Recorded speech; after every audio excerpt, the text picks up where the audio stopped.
Chapter 540. Because the word home. I watched Lucas snatch away my rights, watched George look down on me, my edges were smoothed out, and I felt powerless and desperate towards life. At this time, Fan Junjie was still with me, and I could feel that he really loved me and he really wanted to have a home with me. I don't know if it's because of my age or because I've been through so much, but I also started to want a home, a warm home with my own children. I don't know when I became less disgusted with children. I had this dream many times, in which I dreamed that Fan Junjie, the children and I went on a happy spring outing together. I dreamed that I was choosing clothes and shoes for my child. I also dreamed that the child was looking at me innocently. His big eyes seemed to be calling me mom, and his little hands were dancing. So cute, it warms my heart. It turns out that children are not annoying. However, Fan Junjie and I tried to get pregnant many times, but failed every time. The cruel reality hit us hard again and again. We are both in pain, and we are both paying the price for our youthful willfulness. I even had a dream once where I saw the dead Curry. He was held in his mother's arms, looking at me on a rainy night. His mother smiled at me, and that smile was filled with resentment and anger, and even seemed like a curse. That's right. She's cursing me for not having children. I woke up with a fright and sat on the bed crying. I can live my life without money, without family, and even without Fan Junjie, but I cannot live my life without a child. From that day on, I regretted what I did when I was young, and I prayed every day, hoping that God would forgive me. Fortunately, God blessed me, and I finally got pregnant. After my careful and patient waiting, he was born safely. When the baby came out of the mother's womb, the doctor held the baby in his arms and showed it to me. Although I was very weak at that time, I was very expectant and excited. It turned out that the baby was not a devil, but the most beautiful angel in the world. I love my baby so much. I can give everything for him. Only then did I realize that this was the innate maternal love. But when a nurse showed me the child's face, I collapsed. The child looks like Curry. The child looks just like George when he was a child. This is a nightmare. No, my baby, mommy is here. In the hospital, Angela suddenly woke up from her sleep, screamed like crazy, and then cried while hugging her pillow. Doctors and nurses rushed in and looked at the scene in shock. The nurse wanted to grab the pillow, but Angela was very emotional and refused anyone to approach her, kicking her feet around. No one can take my baby away from me. I didn't kill Curry. It wasn't me. I don't hate children. I was wrong. I really know I was wrong. I like babies. God, I really know I was wrong. Who told me that children are the devil? Liar, liar. The doctor and the nurse looked at Angela going crazy, shook their heads, and asked the nurse to secretly inject Angela with a sedative. When Angela shouted weaker and gradually fell asleep, their expressions relaxed slightly. Dr. Lu, the patient's family is here too. Should we tell them? The nurse asked the doctor. Don't tell them for now. The patient's family members are not in a good mood right now. Let's wait until they are more stable. Also, if the patient's family members know the patient's condition, they will definitely want to see the patient, which is not good for the patient's recovery. The doctor took a form and recorded Angela's symptoms during this period, etc. I feel that the patient is so deeply stimulated because of the child. The nurse said again. The doctor nodded. Many women will have mental disorders after losing a child, and it will take a long time to recover from the trauma. Moreover, her psychological problems may have a lot to do with her childhood. The lights are bright under an old building. George and Olivia got out of the car and looked at this old building full of life. Director Yi, on the 4th floor. Chi-don led George in front, walked through the old stairs, and gradually reached the 4th floor. Then Chi-don knocked on the door. Who is it? A woman's voice was heard from inside. After the door was opened, a woman who looked to be in her 30s and dressed simply came in. Seeing George and the other's extraordinary temperament, she seemed to have guessed something and shouted angrily. Angela, what else do you want to do? What? Angela? A man's voice came from the room. He walked quickly in slippers, but when he saw George outside the door, his face changed drastically, and he said to the woman, Shufin, he is not Angela's man. He is Angela's brother. No. Angela's former brother George. George cautiously. Fan Junjie, do you have time to chat? George looked at Fan Junjie indifferently. Fan Junjie hesitated for a moment, nodded, turned back, and said a few words to the woman, then left with George. Fan Junjie, if you really want to come back, then make up your mind. Don't come back and leave again. This won't affect me, but it won't be good for the child. Do you understand? When Fan Junjie left, the woman thought for a moment and reminded him coldly. I understand. Don't worry, I won't leave this time. Fan Junja actually knew very well that he had been away from this family for several years. And the reason why this family was still willing to accept him was not because his wife loved him so much, nor because everyone had forgiven him. But I don't want my child to lack a complete family. George walked downstairs first, then looked around and said to the man, "Right here." Fan Junja nodded, and the two sat down beside a flower bed. Olivia, Chi-don, and others were walking around, keeping watch for George. "It seems that your ex-wife's home is not very good." George glanced at Fan Junja and said casually, "Yeah, I was also surprised. I gave them a lot of money, but the money was taken back. I don't know about this, but I guess it was Angela's idea." Fan Junja smiled bitterly. "Can you tell me why you gave up Angela and came back to this family?" George asked. "Because the word home," Fan Junja sighed. "I have been dating Angela for several years, but I have always been her lover. I'm like a person who cannot stand the light. I'm tired. I also want to have a normal family, my own children, and the warmth of home." "Then you leave Angela. She will know it too." "I know." I told her and she agreed. In fact, I can sense that she is tired. Maybe too many things have happened in the Yi family, and they can no longer give her the feeling of home. So she also wants to have a warm home, a complete home. The child is the only bond between her and me. It's a pity that the child still didn't stay. Is that why she's gone mad? What? George, what did you say? She's crazy? Impossible. She's a very strong woman. Fan Junja, who suddenly looked at George, rushed over and grabbed George by the collar. Chapter 541, she thought it was a curse. George slapped Fan Junja's hand away and asked, "How long have you been away from her?" "More than a month." "That's right. She has gone crazy in the past month and is currently receiving treatment in the hospital. But I guess the situation is not optimistic." "How could this happen? How could this be possible?" "No, I want to go see her." "I remind you not to go. She needs to calm down emotionally. If she sees you, she might be upset again, thinking about your aborted child." George could tell from Fan Junja's attitude that Fan Junja still loved Angela. And he was also sure that the reason Angela went crazy was because of the miscarriage. However, George still felt a little puzzled. After all, there were so many women who had miscarriages, so why was Angela the one who suffered the most? Was it because it was difficult for Angela to conceive? He threw this question to Fan Junja. "George, you are right. It is very difficult for her to get pregnant. So she regards this pregnancy as her hope in life." Fan Junja sighed and said, "Of course, this is also related to her childhood. In her childhood, because of Maria's subtle influence, she has always disliked children and has always hated them. This hatred has reached an almost perverted level. She once said that children are devils and she will never like them in her life. She even told me that when you were little, she never even held you in her arms.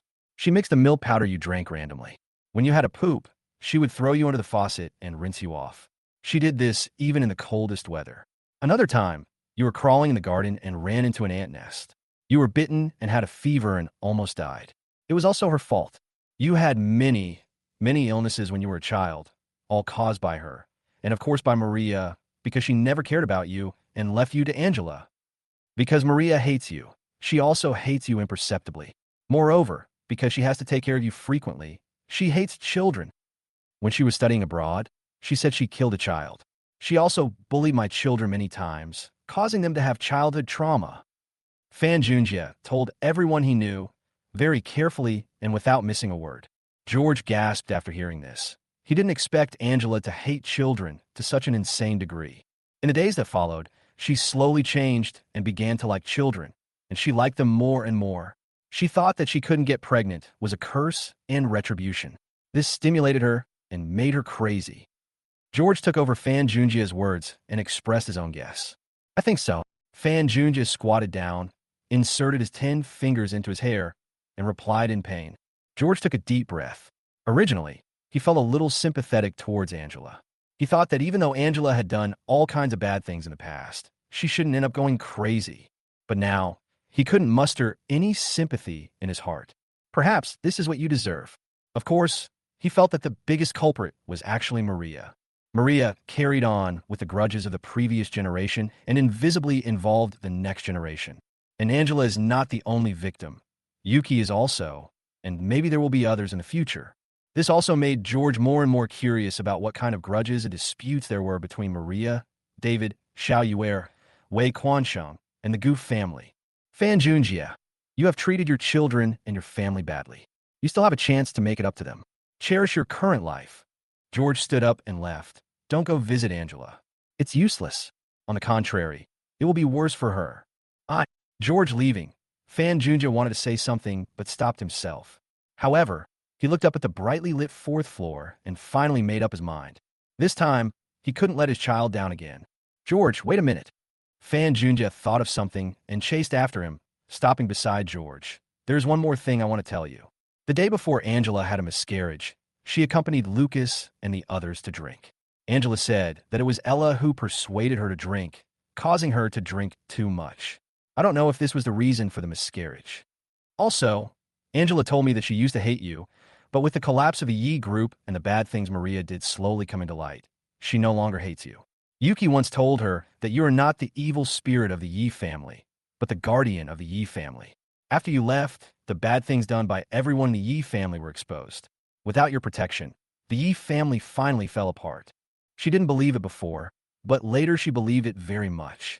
Especially after she saw you become the richest man in the South, she realized how terrifying your power is. She once told me that you gave up your future to protect the Yi family. Only after the Yi family let you go, you will be truly liberated. She also told me that she felt all the bad luck was brought by Maria. George showed no expression on his face and got in the car and left. In the car, George also told Olivia about his conversation with Fan Junjia. Olivia was very surprised after hearing this. She had originally felt very sympathetic towards Angela, but now she couldn't feel that way anymore. She felt that this might be Angela's retribution. Fan Junjia is currently unemployed. If he wants to work, we can arrange a position for him in Tianjin Group. George looked out the car window. In the following days, George ignored Angela's affairs and devoted himself to his work. At present, Candoado's overseas market value has skyrocketed to $100 billion, causing a sensation in China. It has also surpassed the old e-commerce companies Taobao and JD.com in one fell swoop and sat on the throne of the #1 online shopping platform. In Tianjin Group, leaders and employees of many departments are very happy and clench their fists with excitement. George, however, behaved very calmly. According to his memory from his previous life, many years in the future, Taobao would continue to exert his strength and would surpass Pinduoduo once again. Taobao should not be underestimated. Of course, he doesn't care who is the #1 in online shopping, as long as he can make money. Mr. Yi, in addition to Candoaduo, our Tianjin short video advertising revenue has also skyrocketed. It is currently the #1 entertainment app in China, surpassing the old communication app Weixin. In addition, our Tianjin short video overseas is also developing very well and is very popular. Johnson looked at George again and said he knew that if this continued, George would not only be the richest man in the South, but also the richest man in the country, the richest man in Asia, and so on. He is full of longing for the future of Tianjin Group, because Tianjin Group not only holds the two high-quality businesses of Canauto and Tianjin Short Video, but also Tianwei Technology. You should know that Tianqi Real Estate, one of the 3 core businesses of Tianjin Group, has been surpassed by Tianwei Technology. Candoaduo and Tianjin Short Video are slowly stabilizing. The next focus will be Tianwei Technology. The chips we invested in research and development should also be launched on the market. The layout of new energy vehicle manufacturing must also be accelerated. George smiled, asked Johnson to give bonuses to the group's leading employees, and then prepared to adjourn the meeting. Chapter 542. Maria is back, as powerful as fire and water. Mr. Yi, what about Dongshu Group? Johnson suddenly asked. After the meeting in Yanjing, Dongshu Group and Tianjin Group also cooperated, breaking people's inherent image of the two major groups. There are no eternal enemies in the business world, only eternal interests. But for Lucas and George, this cooperation is just for show. There is no possibility of cooperation in the real core business. In real estate, catering, and entertainment, cooperate with them. George threw the unimportant project to Dongshu Group. At this time, Yuelai Hotel, next to the hospital. Lucas, Lu Ruian, and Uncle Wu were eating in a private room. Soon, Ella and Jiang Tanin also came and sat down after saying hello. Where's Dad? Lucas looked at Ella and said, It's coming. Ella was not in a good mood because the doctor told her that Angela's condition was not good. Not long after, David and Wang Ma came in led by the waiter.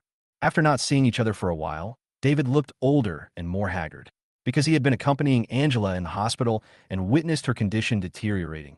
Angela didn't recognize him at all now. "Dad, how is my eldest sister?" Lucas stood up and pulled out a chair for David to sit down. "Angela suddenly fell ill, and the probable cause has been found. It's because of the child," David sighed. "She mentioned the child many times during the treatment, so the doctor is sure that Angela was stimulated by the child." David just found out about Angela's pregnancy. He frowned and said, "That's impossible. I remember my eldest sister hated children." Ella suddenly thought of something and shook her head. She was like that before, but seems to have changed. "One time, I was shopping with her in a mall, and we met a lost boy. She patiently accompanied the child to find his parents. When the child's parents came, she even scolded them. At that time, I felt that my elder sister had changed a little. Besides, Yuki once told me that her elder sister wanted to have a child, but couldn't get pregnant. Her eyes were very lonely, and she held Jiang Tiannan's hand tightly while speaking. She had also suffered a miscarriage before and knew how important the child was to a mother-to-be. It took her a long time to recover from the pain, and unlike Angela, it's not that difficult for her to get pregnant. Where's Fan Junjia?" Lucas asked again, feeling a bit of headache. "I've already looked for him, but he didn't really want to see me. He just said he broke up with my eldest sister, and my eldest sister agreed." Ella whispered that she called Fan Junjia. Fan Junjia's attitude was very decisive, and he didn't try to keep her. Seeing Angela's miserable end, she was also afraid that she would follow her elder sister's path in the future. "The child is gone, and the person who loves me the most has also left me." She didn't know why this happened. Did her family offend the gods? Why was their luck so bad this year? It seems that now we can only wait. I hope Angela's condition will get better. David sighed and asked, "As for Yuki, have you visited her?" Lucas was silent. Ella was also silent. They never went to see Yuki. Seeing their expressions, David couldn't help but sigh again. "She's your sister, after all. Is she a vegetable and you won't go to see her? Or do you think she is dead?" "I tell you, she is not dead, and she will definitely wake up in the future." Lucas and Ella were too guilty to speak. "Where's George?" David hesitated and asked again. Speaking of George, Ella finally became talkative. He has been in the limelight recently. He has participated in several business leaders' meetings in the provincial capital in the south, and has cooperated with several foreign investors to develop some new projects. His current net worth is not only the richest man in the south, but he is almost the richest man in the country. Lucas again. "I heard that he went to Yanjing to attend an important meeting and met some important people. His current social status is very high." Lucas nodded. "Yes, I also attended that meeting. Yanjing said that I can't continue to fight with George. For the sake of the overall situation, we have to cooperate." Cooperate. David felt unbelievable. They still work with George? David knew even more that Lucas' goal of returning to the south this time was to become the richest man in the south. Not only did he fail to surpass George, but he also wanted to cooperate with George. Will Lucas agree? George is very difficult to deal with now. All I could do is wait and see.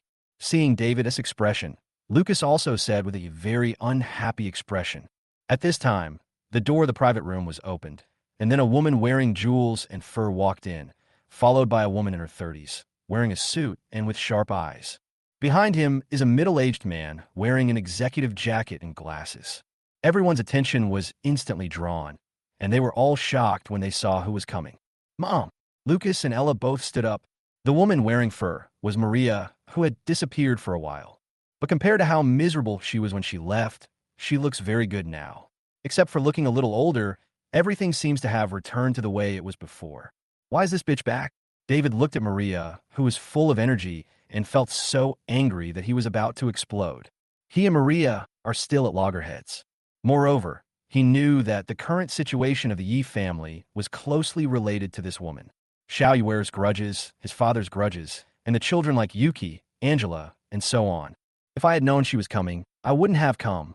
David angrily slammed the chopsticks on the table. "Mom!" Lucas ignored David's anger and ran over to hold Maria's arm. Ella also ran over and was very respectful to Maria. Ever since she lost the support of the Jiang family, she no longer dared to be arrogant to Maria. "I'll only be back for one day. I have to go abroad tomorrow for something." Maria's face was cold, and her eyes swept across everyone present, finally landing on David. David, how do you take care of your daughter? Angela is crazy. If I had known this, I would not have let Angela return to the Yi family. How do I know Angela will go crazy? David stood up and slammed the table angrily. Don't put everything on me, Maria. I tell you, you are also responsible for Angela's irritation. Dad, don't get excited. Lucas and Ella tried to persuade them. They didn't expect that after so long, David and Maria still quarreled whenever they met, like enemies. David, you didn't take good care of it yourself, so you blame me? Maria didn't give David a good look. David was furious. Angela knows that her father is not David, but you and another man's son. Did you know that? What? Everyone in the private room was shocked. Lucas, Ella, Jiang Tianan, and others learned the news for the first time. Chapter 543. Children are devils and angels. Ella stared at Maria, and when she saw that Maria's arrogance had disappeared, she suddenly got goosebumps. Her mother, this is her tacit consent. Some time ago, she found out that George was not Maria's son, but was a half-brother to them. Now she also found out that her eldest sister was not her father's daughter, but was a half-brother to them. This house is so messy, it's suffocating. David and Maria commit when they were young. Why should the next generation bear these debts? The most terrifying thing is, whose daughter is she? Thinking of this, Ella felt terrified. She suddenly understood why Angela suddenly went crazy. Looking at Lucas, his reaction was quite calm. He seemed to be used to this chaotic home, and he didn't care. Does it matter whose child it is? What matters is what parents can bring to themselves. Liang Yong behind Maria also looked calm, as if he had known it for a long time. That's what George said. Maria took a deep breath and slowly sat down. This secret that had been hidden for decades was suddenly exposed, and the first person she thought of was the devil. Only that devil has the ability to find a secret that has been hidden for many years. What a cruel method. He caused the Yi family to go bankrupt, split, and cause internal strife. She gritted her teeth and said, time and again, we find the soft spot in our deepest heart and hit hard. That's right, external stimulation can no longer bring us pain. It doesn't matter if we are bankrupt or have no money. We can still live. Only the inner pain is fatal. I've been hurt by him before, especially when my parents and my brother passed away. I was so hurt that I couldn't live anymore. But now, I am invulnerable. I have frozen my heart. I am invincible. George still wants to hurt my heart. He's dreaming. Her emotions and attitude were completely different from before. She was no longer panicking, as if she had a deep foundation in her hands. Maria, you are absolutely crazy. You have done something wrong and harmed the child, and you have no regrets at all. Seeing Maria's expression, David almost cursed with gritted teeth. Repent? Why should I repent for something that has already happened? Maria looked at David coldly. The person who really drove Angela crazy was George. He is the culprit. You don't really think that Angela went crazy after knowing the news. I tell you, it was the child that made her crazy, and it was definitely George who caused her miscarriage. George stabbed Angela's heart time and time again.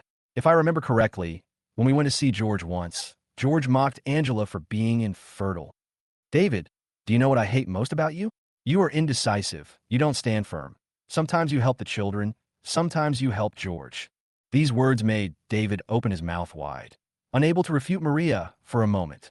In fact, he had doubted George deep down in his heart, because George had done such bad things more than once. Let's go and see Angela. Maria sighed and left the room. Lucas and the others did not even bother to eat and followed Maria away. David did not want to go at first, but after hesitating for a moment, he had to go. He knew that when Maria and the others saw Angela, they would definitely not be able to accept the reality. A group of people arrived at the hospital and looked at Angela inside through the window. They saw that Angela was free, but was not allowed to leave the ward. She was walking back and forth holding a pillow. Baby, are you hungry? Baby, do you want to talk to Mommy?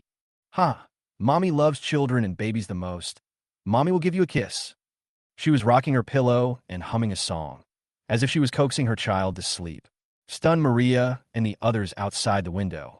It was the first time they saw Angela so gentle, just hugging a pillow like a child. Maria and the others knew that Angela was indeed crazy. Maybe this is good for her.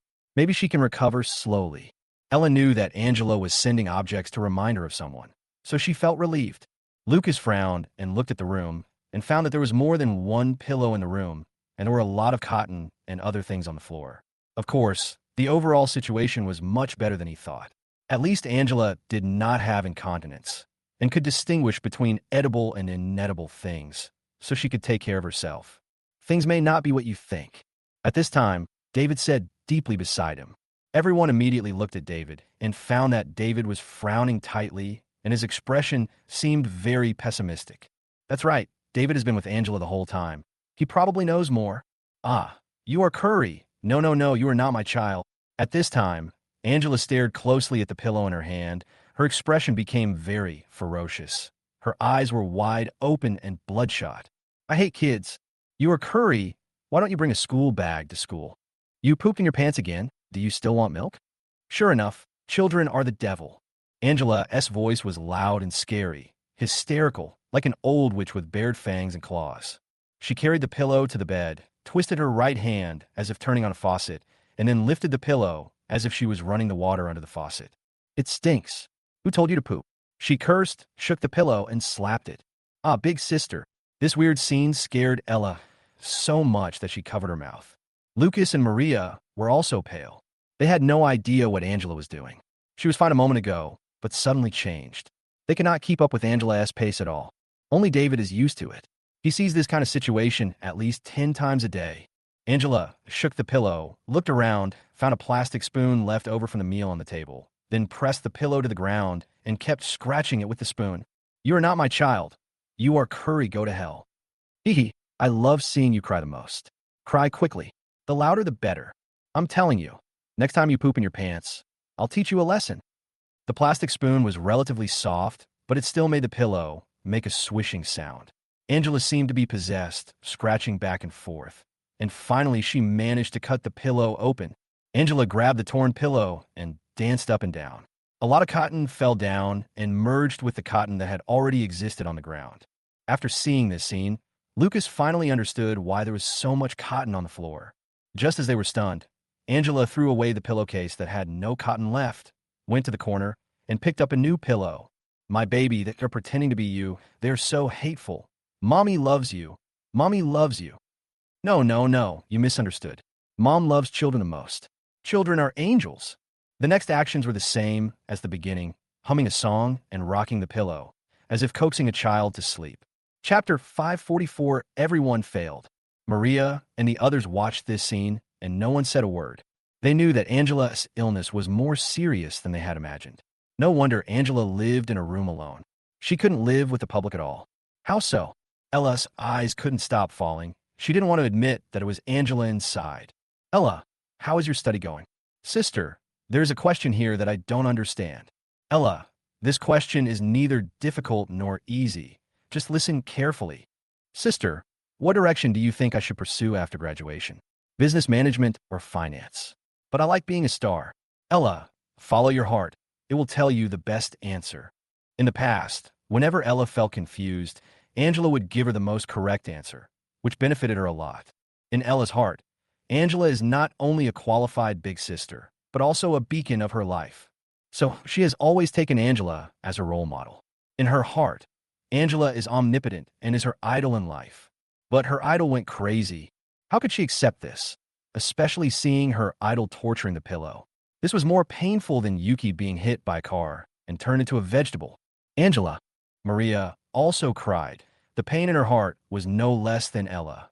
She repeats this action every day, sometimes gentle, sometimes fierce. David is obviously used to it. The doctor said that she has suffered more mental trauma than we thought. No, I want to see her, I want to see her. Maria rushed over quickly, but was stopped by Lucas. Mom, my sister's current state will make her even more emotionally unstable when she sees you. Xiaosu, it's okay, you can see her. The doctor has already said that maybe seeing her closest person can awaken her sanity. David stopped Lucas. Besides, I've already been there. Dad, have you seen it? Ella and Lucas looked at David in surprise. David nodded. It's just that Angela didn't seem to recognize me. She ignored me. You know, my daughter was with me a month ago, but she didn't recognize me a month later. That look in her eyes was very calm and strange, which really made me very painful. As he spoke, his voice became tearful and his face seemed to have more wrinkles. You know, since Angela came back, She has been the person who spends the most time with David. They clean the house together, cook and chat together, and even talk about the holidays they had in the past as father and daughter. But no one took it to heart, and everyone forgave each other. That period was also one of the happiest times in David's life. I don't believe it. I'm her mother. She will definitely react. She will definitely recognize me. Maria roared at David. David, you are you, I am me, and I'm the one closest to her. She stepped over Lucas and reached the door of the room. The nurse opened the door for her. She rushed in and came to Angela, crying and shouting, Angela, Mom is here, Mom is here. Although Angela is not related to David by blood, she is related to Maria because Angela is Maria's first child. She still remembers how Angela was born, the first time she learned to walk, the first time she learned to talk. There is so much joy between mother and daughter. She felt that she could definitely wake up Angela. Mom. Maria was even more looking forward to and imagining that Angela would look up and see her, excitedly call her, throw herself in her arms, and tell her about the grievances in her heart. Maria, you come, I'm going to kill you. However, the imagined scene did not happen. Angela did recognize Maria, which was much better than facing David, but what she gave Maria was hideousness and resentment. She dropped the pillow, pounced on Maria, and strangled Maria's neck tightly. Devil, devil, give me back my son. Her voice was so loud that it pierced the eardrums. She now looked not only like a lunatic, but also like a demon crawling out of hell. Quick, save people. The doctors and nurses didn't expect the patient to suddenly lose control of his emotions, so they rushed in and pulled Maria and Angela apart. Maria felt like she had walked through the gate of hell. She kept coughing, and her face was very pale. Just now, she clearly realized that Angela really wanted to kill her. Of course, compared to being killed by Angela, what hurt her more was Angela's attitude towards her. No, she's my daughter. I carried her for 10 months and gave birth to her. We are related by blood. She must have recognized the wrong person, for sure. Maria wanted to wake up Angela, but was pulled out by the doctor. Ms. Leong, the patient's emotions are very unstable. Not only does she have violent tendencies, she may even have the intention to self-harm. So you'd better not provoke her. The doctor came out and said to Maria, whoa. Maria squatted on the ground and cried sadly. David, Ella, and the others were all shocked. No one expected that Angela had no reaction to David, but was so excited about Maria. Mom, I'll try. After waiting for half an hour, Ella hoped for the best and decided to go meet her elder sister.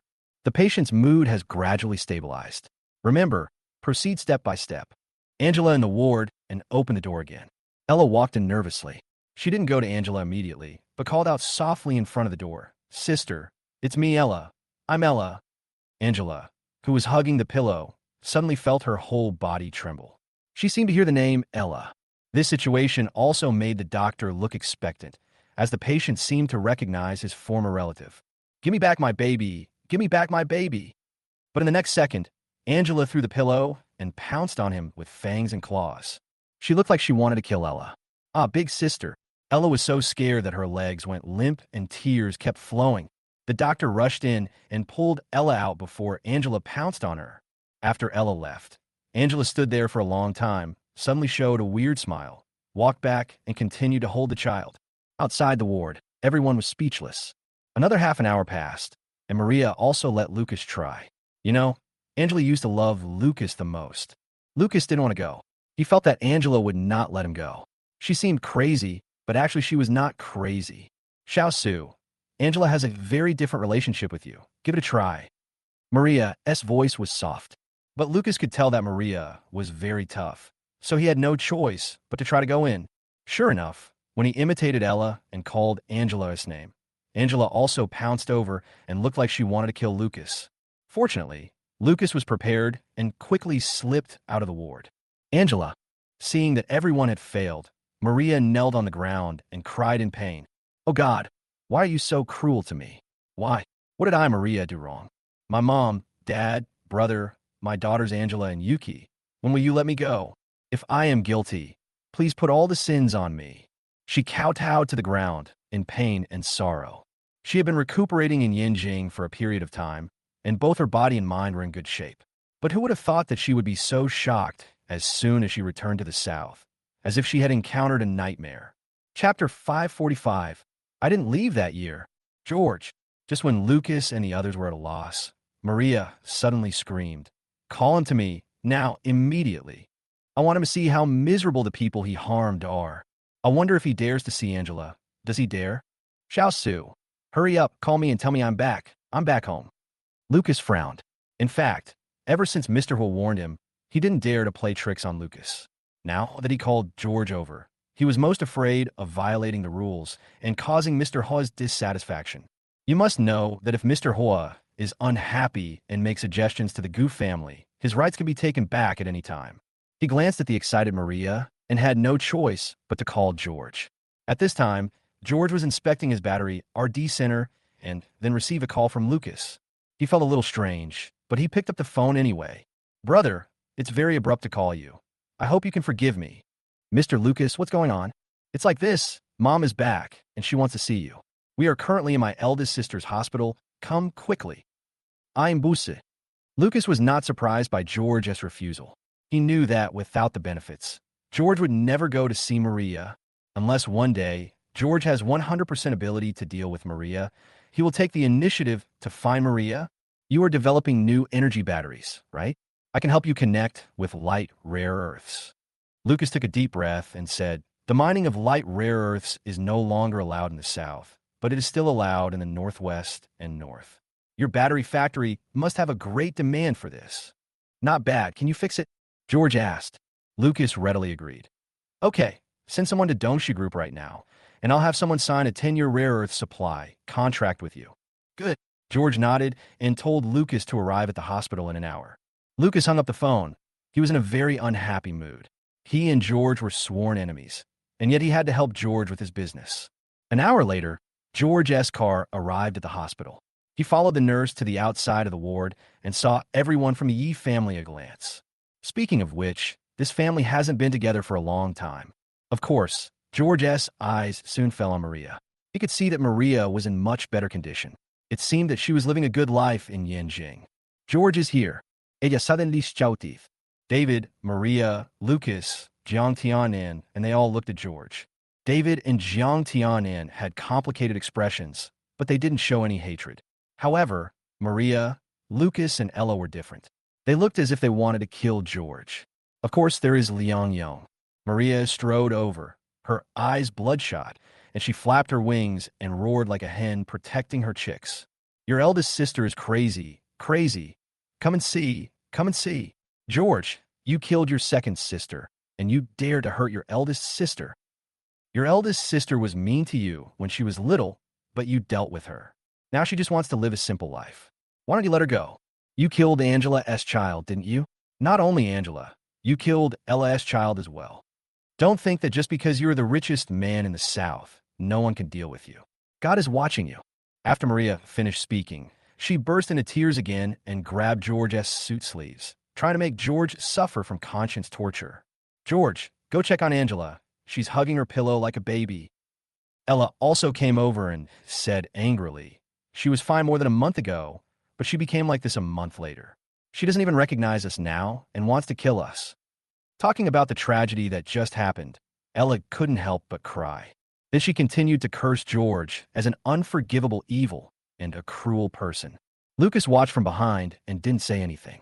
He felt that Maria and the others were being unnecessary in scolding George. If George's emotions were so easily broken, he wouldn't be where he is today. What annoyed him was that, because of Mr. Hua, he couldn't deal with George at all now, and even in the future. Let them curse. They have been suppressing their anger for a long time. Liang Yong, next to them, lit up a cigarette and smoked it. Although he had the same idea as Lucas, at least it could allow them to vent. George remained silent, looking at Maria with a sneer. I remember that after the Liang family fell into decline, Maria felt very remorseful. It is said that during that period, she was reflecting on the mistakes she had made. But now, Maria is back to her old ways, arrogant and standing on the moral high ground. "You're done." George gently shook off Maria's hand and said with a smile, "You should know that what you said has no effect on me. We have been strangers for a long time. Why would I care about Angela? How cold-hearted are you to say such things?" Maria looked at George fiercely, but she did not lose control and scold George anymore. She finally remembered that George was no longer the little boy he was, but the richest man in the South. He didn't take her seriously at all. The more painfully she cursed, the happier George would be. George ignored her, walked past Maria, came to the big glass next to the ward, and looked at Angela inside. In fact, although George has never visited Angela, he still asked Uncle Chun to ask about the situation, and Uncle Chun also told her about Angela's current condition. But after seeing it with his own eyes, George still sighed inwardly. Angela, who was once strong, decisive, and efficient in her work, would end up like this. As he sighed, he also thought that if he had not severed his relationship with the Yi family, Angela would still be Angela, and the Yi group would become even bigger. What a pity! All this was built before George left the Yi family. This means that George can only sacrifice himself to save Angela. Did you see that? She is so miserable. David also came over at this time, and his words were also full of complaints. I saw it. George turned to look at David. I admit in my heart that I am responsible for her becoming like this. This made David and the others look up at George, thinking that George finally realized his mistake. However, George's next words made them feel very uncomfortable. If I hadn't left that year, she would never have gone crazy. Maria was furious after hearing this. She remembered what Yuki said. George was not the reincarnation of the evil ghost of the Yi family, but the patron saint of the Yi family. You are dreaming. Who do you think you are? You are trying to shirk responsibility. She roared. George looked at her coldly. Maria, your daughter went crazy. Where were you at that time? What happened to her in this short month? As a mother, do you know? You didn't fulfill your responsibilities as a mother, and you blame me? Chapter 546. This devil seed was planted by you. George's words extinguished the flame of Maria's arrogance. David opened his mouth and wanted to say something, but George interrupted him. You want to say that Angela was upset because of the miscarriage, and that it was me who caused her miscarriage. I think it would be better if whoever caused Angela's miscarriage let him kneel down and admit his fault today. How about that? After hearing this, David didn't understand what George meant. Ella, Maria, and the others are the same. George continued. If you don't say anything, I'll take it as your consent. Of course, if it's me who caused Angela to go crazy, I will not only kneel down and apologize, I will also hand over Tianjin Group. How about that? Everyone remained silent. George smiled sarcastically. Where's the attitude of criticizing me just now? How come it's gone in an instant? Are you feeling guilty? Ella couldn't help it. George, what do you want to say? Do you still want to evade responsibility? It was you who caused the eldest sister to go crazy. You should kneel down and admit your mistake, because it's not just the eldest sister, but all the people in the Yi family and the Liang family who were harmed by you. Ella, you seem to tell them that I was responsible for your miscarriage. George began to look at Ella. Ella's pupils narrowed, and she suddenly didn't dare to look George in the eye. Let me explain for you. On the day you had a miscarriage, you had a quarrel with Jiang Tiannan's father Jiang Yi. Jiang Yi and the Jiang family drove you out of the Jiang family. They disdained to recognize you as their daughter-in-law. You were greatly stimulated and had a miscarriage on the way out of the Jiang family, right? George said slowly. After going to hospital, you blamed it on me because you hated me. What? David's face changed drastically, and he looked at Ella. Ella lowered her head, her whole body trembling. She seemed to have not expected that George knew this matter so clearly. David was shocked. He thought about the day when he visited Ella, and Ella said that it was George who did it. She said it so convincingly that he believed it. Suddenly, he looked at Jiang Tiannan, only to see that Jiang Tiannan was also silent. It seems that what George said is true. It was the Jiang family who kicked Ella out of the house, and Ella was traumatized and had a miscarriage. You've been lying your whole life, and you're still lying now. No wonder your children don't want you anymore. They don't want to be reborn into a lying mother. George continued. Shut up. Ella looked up at George angrily. George sneered. Of course, it's not just you, it's also Angela. She hates children so much. Which child would be willing to be reborn in her body? George, you curse us. I'm going to tear your mouth apart. Ella's eyes gradually turned red, and her emotions were a little out of control. Tiannan, controle ya, David shouted, and Jiang Tiannan had to take a few steps forward and stop Ella. George knew that Ella couldn't get close to him, so he said again, Ella, you are going crazy again. Let me tell you, the reason why Angela had a miscarriage is because of you, Lucas, Jiang Tiannan, and Lu Ruian. After a pause, he looked at David again. Including you, the father who loves Angela the most. What? Me? David's eyes widened. So I just said, whoever caused Angela to have a miscarriage should kneel down and apologize. George continued. Do you remember the night before Angela disappeared? You attended a dinner party organized by Lucas, and the guest was Lu Ruian. You were plotting against me, creating short video companies in various tracks, and creating entertainment companies. George's words made Ella and the others shiver all over. George actually knew all this. Did he have spies around them? Too horrible. Don't think like that. George seemed to guess what they were thinking. Lu Ruian told me all this before he returned to Hong Kong Island. Of course, this is not the most important thing. The important thing is that in order to win over Lu Ruian, you forced Angela to drink. She drank a lot and lost her memory. When a woman is in the early stages of pregnancy, especially someone with a difficult fertility condition like Angela, drinking so much alcohol will greatly reduce the chances of keeping the baby, so she miscarried the next day. So you are the sinners, George said, pointing at each person. After the last sentence was spoken, everyone was shocked. When I think about it carefully, what George said does make sense. After the dinner that night, Angela started to act strange the next day and disappeared without a trace on the third day. Could it really be us? David's pupils continued to tremble. Goosebumps appeared all over his body, and a strong sense of self-blame rose up. No, it wasn't us. We didn't even know that my eldest sister was pregnant at that time. She didn't even tell us. George, you are wrongly accusing us. Ella suddenly shouted excitedly. Oh, I get it. You're shirking your responsibility. You are blaming us. You want us to blame ourselves? This is your usual trick. I'm sorry. This is what Fan Junja told me. George interrupted her coldly. Ella shut her mouth immediately. She already knew in her heart that maybe it was really them. They really didn't know that Angela was pregnant at that time. Otherwise, they wouldn't have let Angela toast. Of course, they never thought that you can't drink alcohol in the early stages of pregnancy. Fan Junja even told me that if it weren't for you as a father, Angela wouldn't listen to Ella and the others' advice to drink. George looked at David and said, because Angela knows that she is not your child, she has always felt guilty towards you. So she listens to you very much now. She knows. David's heart was filled with huge waves. He thought about Angela's attitude towards him during this period. She was really good to him, always accompanying him and caring about him. It turned out that Angela was making it up to him out of guilt. He thought of Ella and Lucas' complaints during that time, saying that Angela was unkind and so on. So he often advised Angela. Even at the dinner that night, Angela didn't want to go at first, but he suggested that she go. So he is also one of the murderers. Seeing that David and the others didn't say anything, George laughed sarcastically and said, you all came to accuse me and scolded me from a moral high ground, but in the end you found out that the murderer was not someone else but you guys. How ironic. Maria stared blankly at David and the others. She had thousands of things to say in her heart, but she couldn't utter a single word. She also found it ironic. Maria, do you think you have no responsibility? At this time, George implicated Maria in the fight. Do you know why Angela was so upset after the miscarriage? It's just a miscarriage.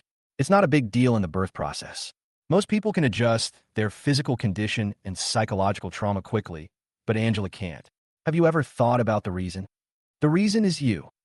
Because Angela was taught in her childhood that children are demons. She has always hated children and regarded abusing them as pleasure. Oh, and when she was studying abroad, she even killed a little boy. Instead of blaming herself, she enjoyed the process. You are the one who planted this devil's seed. Chapter 547. The cause planted 20 years ago. Maria's eyes widened when she heard this. Me? George, I know you want to mess with me, but don't throw all the dirty water on me. George shook his head. You don't believe it, right? Let me tell you, you may have forgotten those words, but Angela still remembers them clearly. Don't hug the child, otherwise the child will get used to it and want to be hugged every day. Children are very annoying. Children are demons. Aren't these the words you told Angela? Subconsciously, Angela had planted the seed that the child was a demon in her heart. She was only 7 years old at the time, but because you shirk your responsibilities and obligations, she had to take care of the child. She started to get annoyed and angry, and she became more convinced that the child was a demon. This idea lasted until she was 30 years old. When she wanted to have a child, this idea began to conflict. On one hand, the child was a devil, and on the other hand, the child was an angel. She didn't know how to choose. She couldn't get pregnant, and subconsciously thought it was God's punishment for her, because she didn't love children and hated them. Until she had this miscarriage, her heart finally broke down. Maria, you are the source of all disasters. George's last words frightened Maria so much that she took 3 steps back and sat on the ground in shock. You are talking nonsense. Her tears couldn't be controlled from falling. Originally, she was confident that she would not be disturbed by George's words. But those few words George said finally opened up her dusty memories. Don't hold your child in your arms, otherwise he or she will get used to it and want you to hold them every day. Children are very annoying. Children are demons. Yes, she did say these words to Angela. The reason why she was so impressed was that the child being held was George, and the one she thought was a devil was also George. Moreover, George was abused by her when he was a child, but she was very straightforward about it, so she still remembers it to this day. However, she didn't expect that the words she had said to Angela would still affect Angela today. You just wanted to please yourself and didn't care about the child's feelings at all. You are a selfish woman. George looked at Maria coldly. By the way, you used to believe in Buddhism. Don't you know the law of cause and effect? The cause you planted 20 years ago has borne fruit today, and this cause and effect has not ended yet. Maria trembled all over after hearing this. Cause and effect. She is now suffering the consequences brought by Angela. It's Mom. Ella's tears kept falling. Although her memory was a little fuzzy, she still had some impression. When we were little, my mom did say those words to my oldest sister. It was like planting the devil's seed in the eldest sister's heart. It was not until she was 30 years old that the angel's seed sprouted, but it collided with the devil's seed. In the end, the angel's seed was defeated and disappeared. The eldest sister, unable to bear the defeat, finally suffered a mental breakdown. She sees children as devils, but also as angels. It's all us, it's all us. David also sat down on the ground, his face blank, decadent, and full of pain. George looked at the family coldly. His eyes fell on Liang Yong and Lucas, but they were the only two who remained unmoved. Then he ignored them, looked at Angela through the big glass, and slowly walked towards the door of the ward. The doctors and nurses were still standing there. Although they were surprised by the emotional dispute in this family, they did not intervene due to their profession. I want to go in and see her. George looked at the doctor and said, Okay, but she's now violent and self-harming. Are you still going in?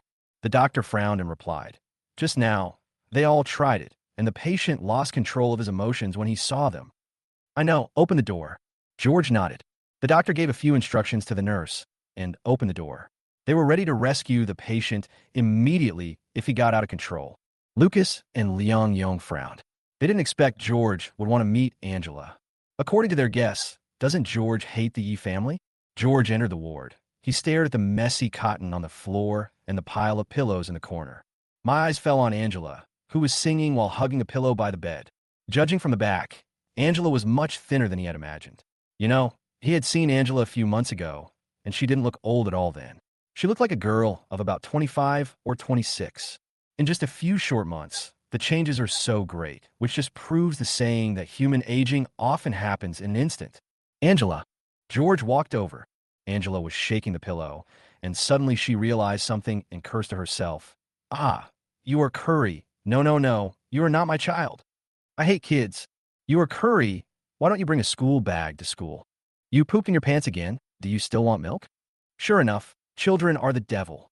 She picked up the pillow and walked to the bed, imitating the action of turning on the faucet, and washed the pillows, but he washed, scolded, and beat her at the same time. George frowned, not understanding what Angela was doing, but he continued to walk over, stood beside the bed, and said coldly, Angela.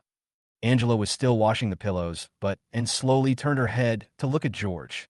Outside the ward, Lucas, Liang Yong, and others were still watching, feeling very strange. Angela didn't react when she heard George's voice. Shouldn't she rush over and strangle George to death? They felt that Angela's attitude towards George was a bit like her attitude towards David, like a stranger.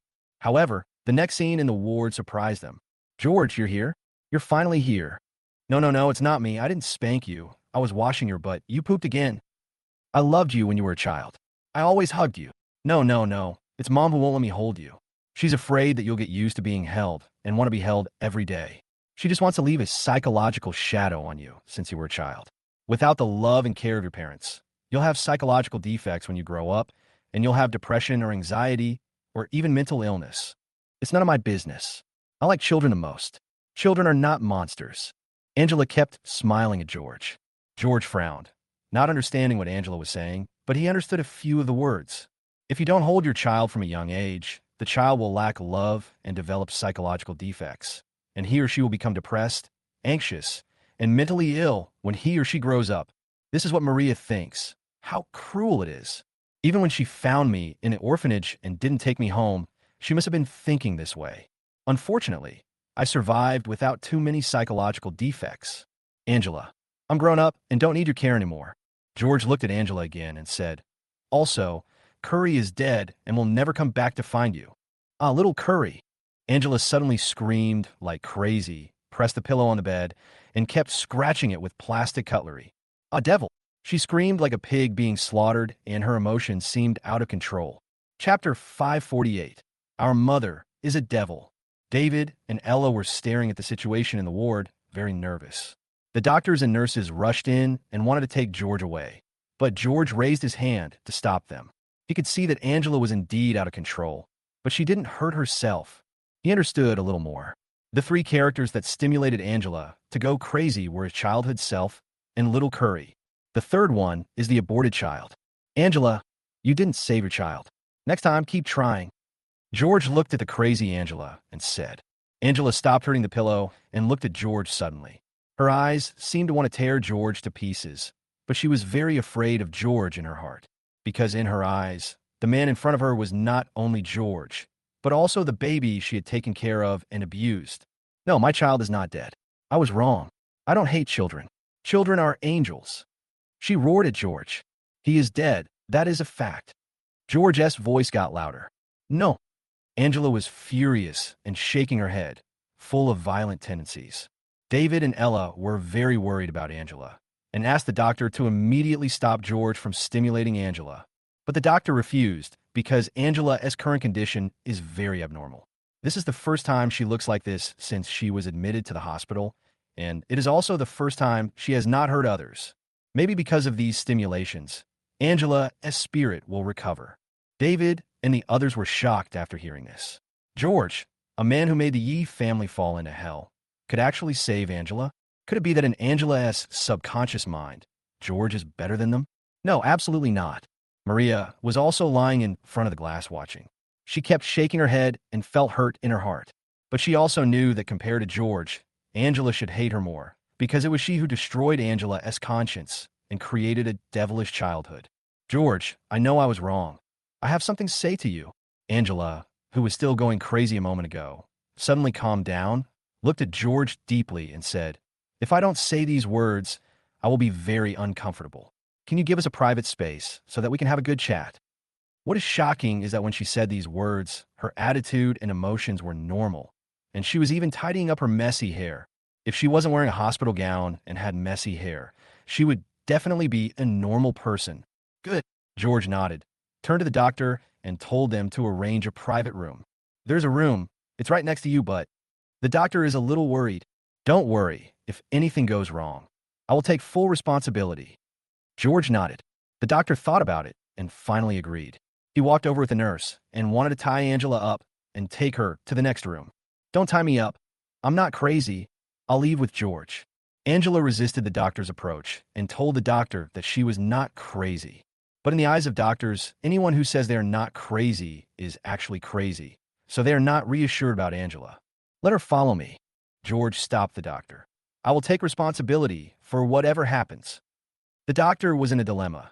This is against the hospital's rules. Originally, she couldn't leave the ward without permission, but for the sake of the patient's condition, I made a break for her.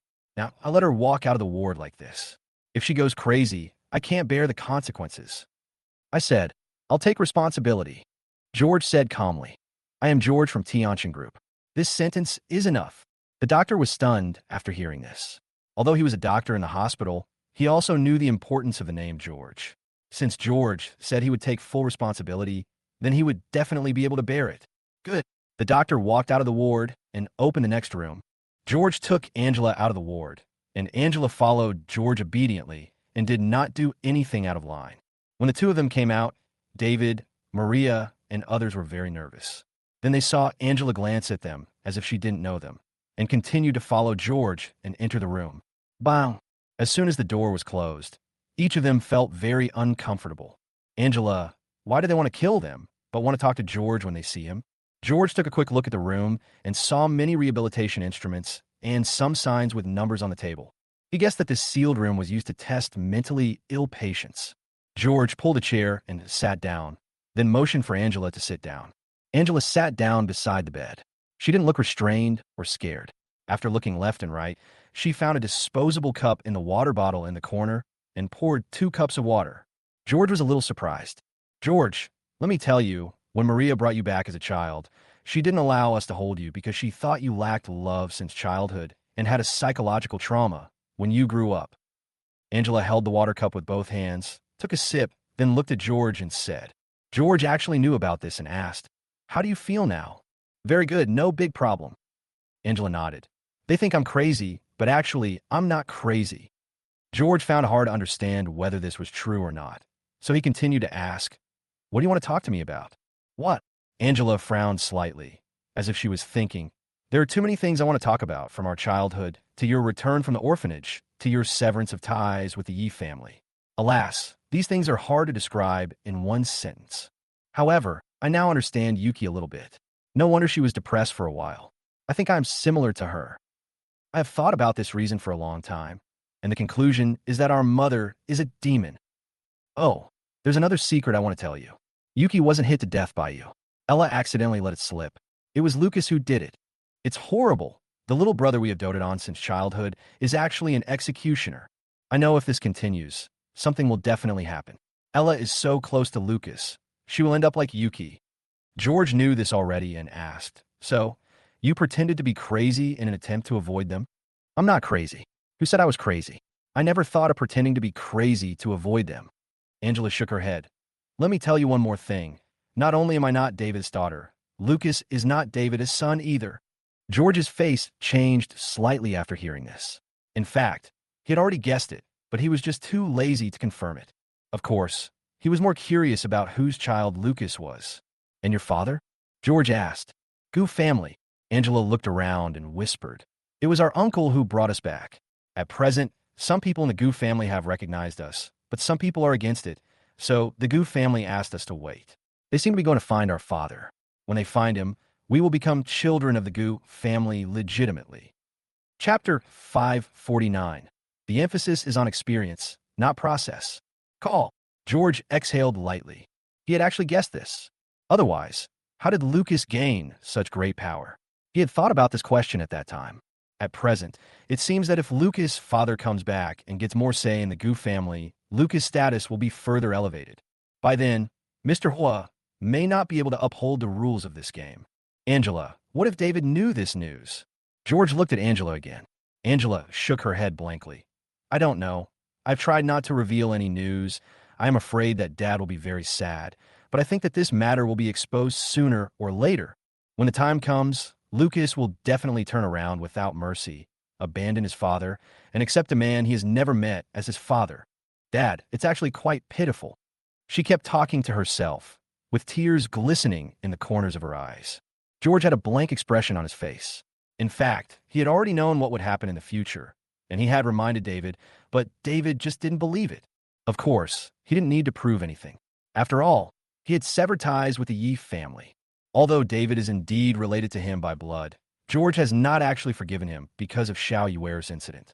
"But I may not be able to wait until that moment," Angela suddenly said stealthily. "I've been keeping an eye on Lucas and found that he is getting more and more abnormal. He's in a bad mood and in poor health. He has been under too much pressure and has always wanted to surpass you, but he has forgotten to take care of his body. I suspect he is sick." George was immediately surprised and didn't know whether Angela was really crazy or just pretending to be crazy. After all, he knew that Lucas would have kidney disease in the future, and it would develop to the stage where a transplant would be necessary. In his previous life, George donated a kidney to Lucas because of Liang Yong and Maria's soft and hard tactics, which led to his miserable life. In this life, George obviously won't care anymore. And if you calculate the time, it will probably be only in 1 or 2 years. "I see." George nodded to Angela and asked, Do you need me to help you leave the hospital? No need, it's fine here. Angela shook her head. George continued chatting with Angela. They talked about their childhood and what happened after the Yi group went bankrupt. Ironically, this was the first time George had talked to Angela for such a long time. 2 hours later, George brought Angela out. Angela returned to the ward and continued to hug the pillow. George looked at Angela in the glass and shook his head helplessly. Although they talked for a long time just now, George could still sense that Angela was indeed a little abnormal. I hope she can get better slowly. Of course, hiding here is also a relief. George finally left without saying goodbye to David and the others. David and the others were still surrounding Angela. Through the doctor's observation, they found that Angela had improved a little. Moreover, David, Maria, and others took turns to enter the ward, but Angela no longer had the ferocious look to kill them. But the way I looked at them was as if I was looking at strangers. That night, Maria went abroad with a broken heart and planned to hire the best professor of psychiatry abroad. In the following days, peace finally returned. George's mind was all on business. He went to Yinjing for meetings several times and met many important people. George chatted with them for a few days, exchanging views and so on. These big shots also support George's Tianjin Group. Tianjin Group is still developing rapidly. Candid, Tianwei Technology, and Tianjin Short Video are growing stronger and stronger, not only in China, but also enjoying a unique reputation abroad. And in the following year, George became the richest man and a household name. Of course, in the second year, for some reason, George's assets also shrank a lot, and the position of the richest man was taken by another person. George understood the reason very well, but he didn't care because what he did was not for the money. If I had to describe it, it might be like wanting to complete something that you didn't do in your previous life. It's about the experience, not the process. In the new year, George and Olivia's relationship continues to heat up. Although they seem not married, they're already living their married life. As for children, Olivia was looking forward to it and brought it up several times, but was rejected by George each time. He felt that although they were living together, they were not officially married, and it would not be good for Olivia to have a child rashly. Olivia also understood George's thoughts. She knew that the time to get married must be when she found Xiao Yuer. Of course, when it comes to the issue of children, Olivia knows that George is not mentally prepared yet. This has something to do with George's childhood. He was afraid that he would not be a good father. He also felt that there were too many injustices in the world and was afraid that his child would suffer when he was born. Overall, George's childhood without parents had a huge impact on him. Olivia naturally knew that this could not be persuaded with just a few words and that it would take time. One day, when George was ready, she would be a qualified parent together with George. As for Angela, her condition has improved and she has been admitted to a mental hospital, but her violent tendencies have not disappeared. Moreover, she still treated David and others like strangers, as if she had forgotten their past memories. The most important thing is that Angela is sometimes good and sometimes bad, making it hard to figure out whether she is really crazy or not. For example, Ella deliberately tried to get close to Angela. Sister, the child is growing up, so cute. Angela still hugged the pillow as usual and glanced at Ella with disdain. I'm a psychopath who treats the pillow as a child. Are you the same? Ella was speechless. Ironically, George dropped by to visit Angela one time, and she actually recognized him and talked to him for a long time, just like a normal person. The doctors were all surprised by this situation, but they couldn't explain the reason. After all, through various examinations, it was found that Angela's mental state was indeed problematic. Of course, George was just stopping by for a visit. George also went to see Yuki, but her condition didn't improve at all. The doctor said that she might never wake up in this lifetime. In the new year, Lucas married Rian Lu. His biological father did not show up. Maria and David appeared as the groom's parents. This wedding was a grand affair. Although not as big as George's previous engagement, it still caused a sensation throughout the South. Lucas has undoubtedly become the focus of attention and is the dream man of many girls. As long as you can marry Lucas, your life will be successful. Moreover, Lucas's online personality of being gentle, elegant, and gentlemanly perfectly meets the standards of many girls. Of course, this is also the character that Dongshu Group deliberately established. In general, Lucas has fulfilled his long-cherished wish by marrying Rian Lu. He was indeed very happy that day. Moreover, he also invited George, but George certainly would not go. Although the two parties were partners on the surface, they were still hostile to each other behind the scenes. Chapter 550. My time is precious. On the third day after their marriage, Lu Ruian found George and met him in a relatively private club. What happened was that George just happened to have an appointment with a few big clients to discuss business at the club, and Lu Ruian somehow got wind of it and arrived early. When George had finalized the deal and was about to leave, Lu Ruian came over in high heels. Her temperament now is better than before.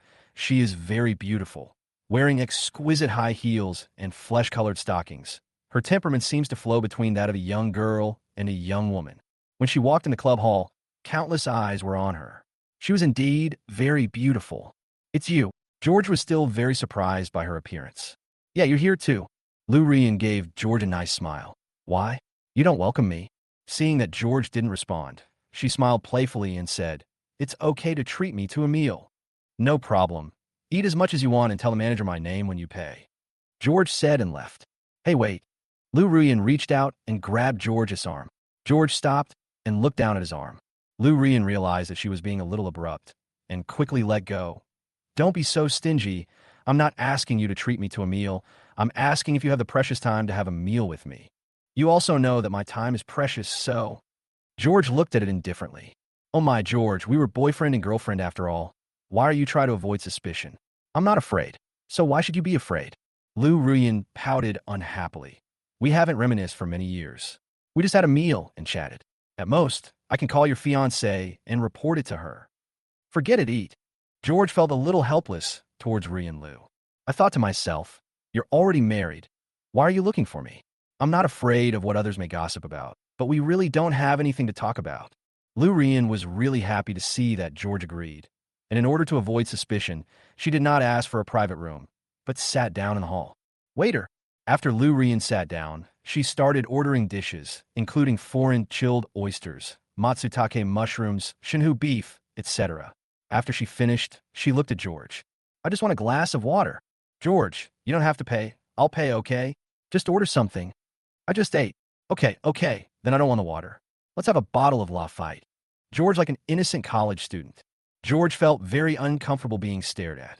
It wasn't that he was shy, but he just felt disgusted. If there's nothing else to say, I'm leaving. Wait a minute, have a drink before you leave. Seeing that George wanted to leave again, Lu Ruian stood up and held him back. After George sat down reluctantly, she smiled and said, Let's just talk about the past, when we were in school, when we were in college. We haven't seen each other for so long, it will be nice to reminisce about the past. It's all old history. Besides, it's not a good thing. George sneered. Lu Ruian was a little embarrassed. She used to look down on George, which led to nothing good happening between the two of them. Of course, George later became successful in his business, and it was too late for her to have good things happen between them. She has regretted this for several years. I've always had a question in my mind. I remember when I was in middle school and high school, you always liked me and agreed to everything I asked. Why did you suddenly change later? I can feel that you have changed a lot at that time. It's not that you were playing hard to get, but you really don't like me anymore. What's the reason? Is it Olivia? Lu Ruian asked the doubts that had been hidden in her heart for many years. After all, she didn't believe that a person could suddenly come to their senses and that a relationship of many years could be broken just like that. It's Olivia indeed, George said casually. It's her indeed. Lu Ruian nodded suddenly. The only explanation for a man suddenly forgetting the woman he loved most was the appearance of another woman. Actually, I still like you. Lu Ruian thought for a moment and said with a blushing face, Even though I have been with Lucas for so many years, I still have you in my heart. George immediately looked at Lu Ruian sarcastically. Lu Ruian thought George didn't believe her, so she got a little anxious. Really? I didn't lie to you. I can swear. Let me tell you this. After we broke up, I've actually been paying attention to everything about you. Every time you were on TV, every time you appeared in a video on the internet, I watched it carefully. I don't know why, but the more I watch you, the more I think you're very courageous. Your every move, your IQ, your looks, and so on. I regret why I didn't realize this before, which led to Olivia snatching you from me. Sometimes I think if I could be reborn again, I would definitely not miss you again. Her expression was sincere, and she didn't seem to be joking. George could also clearly perceive it, but he knew that the reason why Lu Ruian was infatuated with him was not love, but was just infatuated with his ability, money, and power. Lucas' wife now. You have already accomplished your goal. What else can you not be satisfied with? George smiled and said, Yeah, I used to hate being poor. My goal was to become rich, but after I actually achieved my goal, I found that I was still very empty. Lu Ruian shook her head. You just want more. Your emptiness is because you have everything and want a more exciting life. George seemed to see through Ruian Lu. I'm sorry, I don't have time to play this kind of game with you. Also, I have to remind you that you are married, and your husband is Lucas. Don't talk about him. I get annoyed when you mention him. Lu Ruian's face suddenly turned bad. She took out a long, thin cigarette from her bag, lit it, and exhaled a puff of the cigarette elegantly and charmingly. You know, he's not good enough. I knew it before. He can't get hard at all. On the wedding night, he fell asleep immediately. I woke him up, but he pretended to have a headache. The next morning, I flirted with him, but he didn't respond. Later, I knew he was not a man. I'm only in my 20s. Can I never have a man for the rest of my life? I don't expect him to work for a long time, but at least 10 minutes is enough. I have my own physical needs, too. Besides, can he still have a child in this state? George, you don't understand my pain. George sneered after hearing this. He had guessed that Lucas would be like this, and this was just the beginning. When Lucas' kidney disease attacked, that would be the real suffering. This is your relationship. It has nothing to do with me. Our reunion is over. George didn't want to talk to Ruian Lu anymore. Chapter 551. We are friends and brothers. George, wait a minute. George backed to the chair again. You can say that I'm unfaithful to my husband. You can say that I'm fickle, but I am really lonely. If you are willing, I can be your lover. Of course, I know you won't be able to accept me right away, but I can wait. Hasn't Lucas been fighting with you all along? I can tip you off in secret and tell you about his situation, and then we can work together to eliminate him. Just think about it. With Dongshu Group's assets plus yours, you will once again be the richest man in the country. After we have made countless amounts of money, we can fly away together and settle overseas. Isn't that good? After saying that, she even put her high heels under the table and lifted up George's trouser legs. She even took off her high heels and used her feet with red manicure to tease him vaguely. George sneered, pulled his chair back a little, stood up and said, Sorry, not interested. George, I don't believe you are not interested. Aren't you and Lucas enemies? I know the big guys don't allow you to fight, but are you willing to let this happen? I know you hate Lucas, Maria, and Liang Yong. We can only defeat them by joining forces. Lu Ruian walked over quickly and pulled Lucas' sleeve. My feud with him has nothing to do with you. George shook her hand off and stalked away. He wondered what Lu Ruian wanted to talk to him about, but it turned out to be this. Of course, he wouldn't be fooled. Although Lu Ruian's words were very tempting, George didn't believe her. He also had a hunch that if he got involved with such a woman, the end would be very miserable. George. Watching George leave mercilessly, Lu Ruian stomped her high heels in anger. She just couldn't understand. She was so beautiful and could control Lucas' Dongshu Group. Why wasn't George attracted to her? In the following days, Lu Ruian called again, either to ask George out for dinner or to ask George out for a drink. George rejected all of them and even blocked Lu Ruian's phone number. He could already see that Lu Ruian was extremely lonely, and even without him, George, Lu Ruian would still cheat on her with other men. Lucas' good days are getting fewer and fewer. Tianjin Group gradually stabilized, and George also took everyone to travel around the country, visiting the Great Wall, ancient cities, mountain cities, and other places. At present, the domestic economy is developing rapidly, and many places have changed a lot. Johnson and Shimengqi also came along on the trip. They also had a little boy, whom they named Li Guifa. Although the name sounds a bit rustic, they both liked it very much. In addition, Jiang Yu, Tao Xingro, and others also went together. They also stayed at the Great Wall for a few days. Standing on the ancient wall, George looked into the distance. He felt that this place was very familiar. Thinking carefully, he guessed that his mother Xiao Yuer had also been here before. He also had a hunch that his mother loved traveling, seeing the beautiful rivers and mountains of the motherland, and traveling to every corner of the world. While George and his companions traveled all over the country, Chi Dan and Lu Ruian still loyally stayed around them. They pretended to be a couple, always paying attention to their surroundings, yet not getting too close to George. Brother Chun, do you feel that Lu Ruian seems to be interested in Chi Dan? Olivia held George's hand and looked back from time to time. Is there? George was a little surprised. Olivia smiled and said, Of course I did. I trust my instincts. Besides, your mind is on work, so how can you have the time to pay attention to the people around you? And I found out that they have been together for a while. Chidan, that brat. George immediately laughed and scolded, and was about to call the two of them to ask. No, Lu Ruian is a girl after all. If you ask her like this, it will be difficult for her to get off the stage with her temper. Olivia stopped George. George thought about it, and it made sense. Lu Ruian was a soldier with a strong personality. If he asked her such a question in person, she would definitely be too embarrassed to face anyone. What does Chidan mean? George asked again. I don't know either. From the looks of it, Chidan is pretty cold towards Lu Ruian. Olivia shook her head. I accidentally saw their contact, and I felt that there was something going on between them.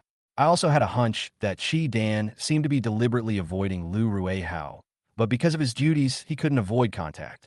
And Lu Ruian seemed to like Chidan's taciturn personality and flirted with him several times.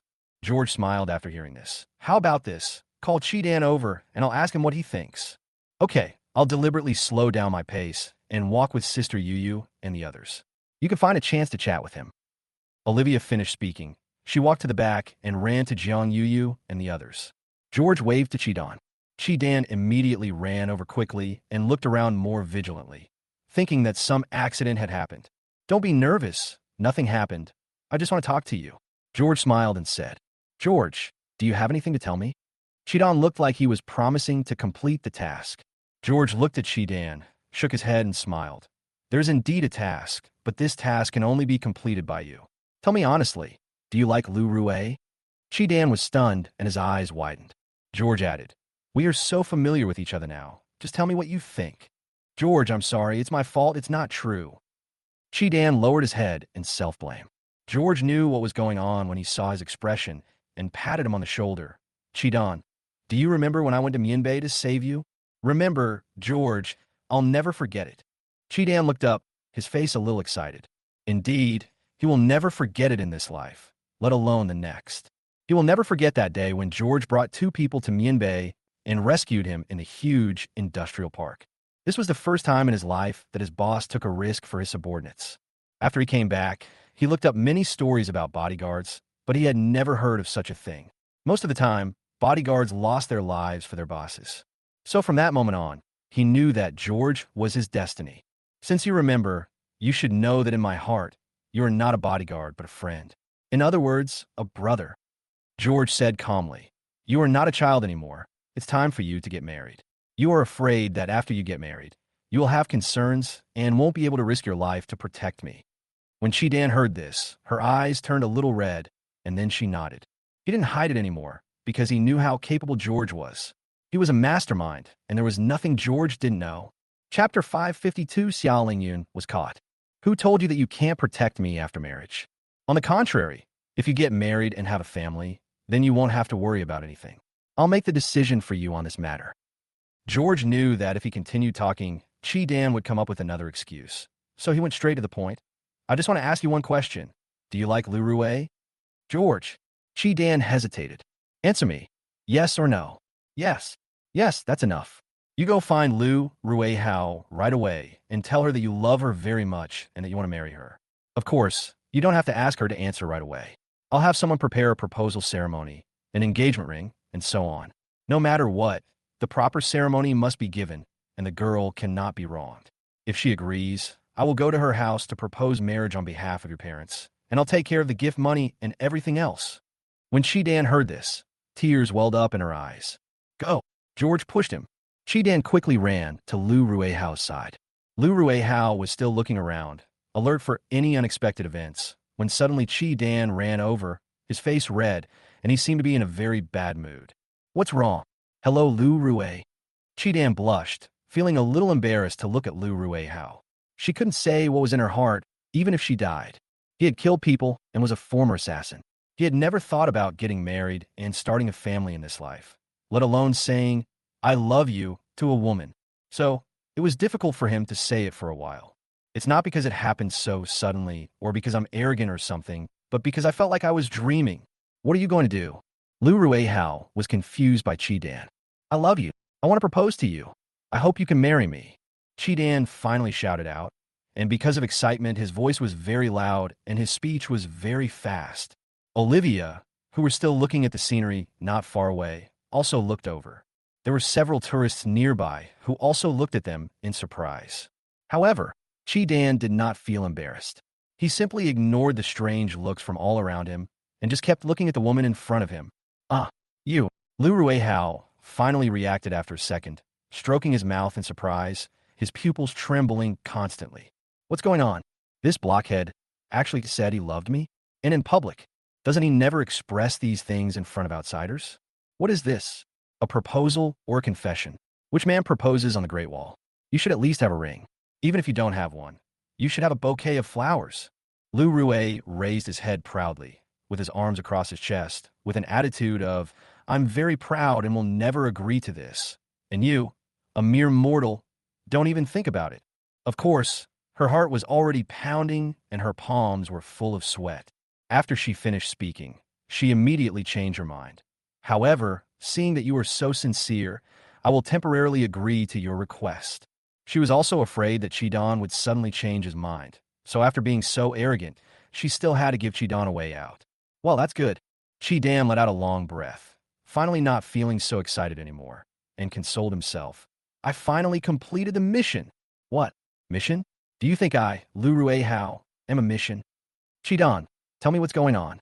Lu Ruian became furious after hearing this and twisted Chi-Dan's ear and walked to the other side. Olivia and George all smiled and shook their heads when they saw him. It seems that after marriage, Chi-Dan will definitely be a crazy, wife-doting man, and Lu Ruian will spoil her to death.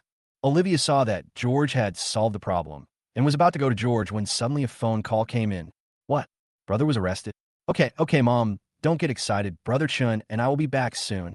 After Olivia hung up the phone, she immediately ran towards George. When George saw Olivia answering the phone, he realized something was wrong, and when Olivia came over, he immediately asked. Olivia quickly told what happened on the phone. Something happened to Xia Lingyun. He was caught by Lucas's men and beaten badly because Xia Lingyun actually wanted to kill Lucas. "What's going on?" George frowned. He believed that Xia Lingyun was not such an impulsive person and should not make such a mistake. "It's Lu Ruian," Olivia said anxiously. "My mother said that Lu Ruian is missing. My brother has been looking for her for a long time and finally suspected that Lucas took him away." George rubbed his temples and guessed something. "So your brother went to Lucas to settle accounts, which led to a conflict, and he was caught by Lucas. But Lucas shouldn't be stupid, no matter if it was a misunderstanding or not. He shouldn't dare to hold him hostage." Olivia nodded. "Yes, but my mom said that there is another key figure in this matter, young Master Long from Yanjing. His background is very scary, and he is also related to the military. When my brother was looking for trouble with Lucas, he lost his temper and looked like he was going to kill someone, and then he accidentally injured young Master Long. Young Master Long was furious and thought my brother wanted to kill him, so he was determined not to let my brother go and even wanted to sue him. My mother means that young Master Long is going to kill my brother no matter what."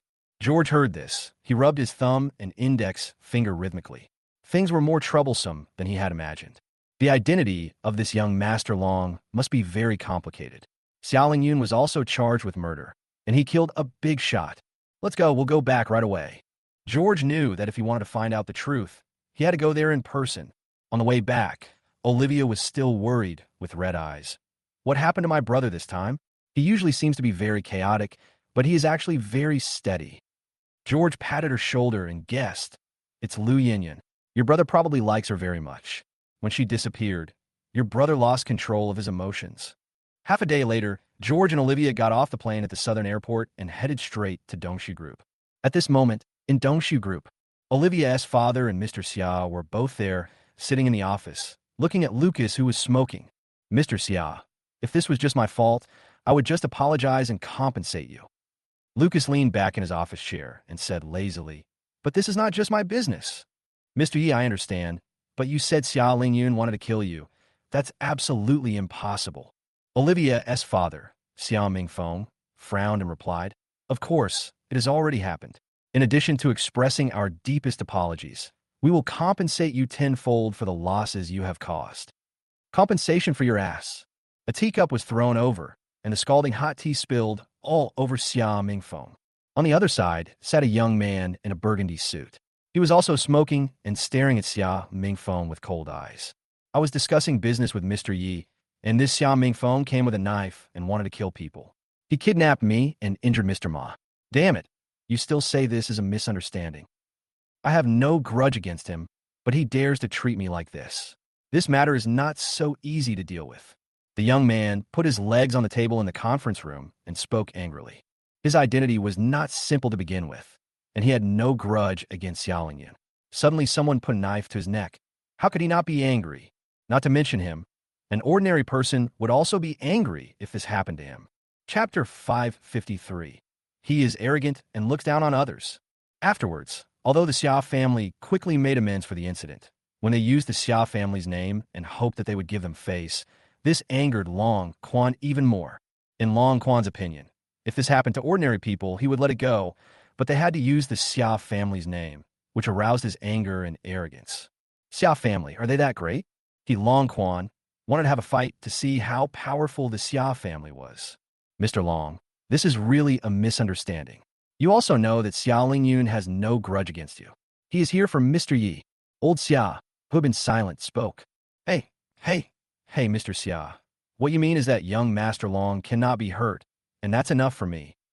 Lucas tapped the table in the conference room with his fingers and said with dissatisfaction, what does Xia Lingyun mean by this?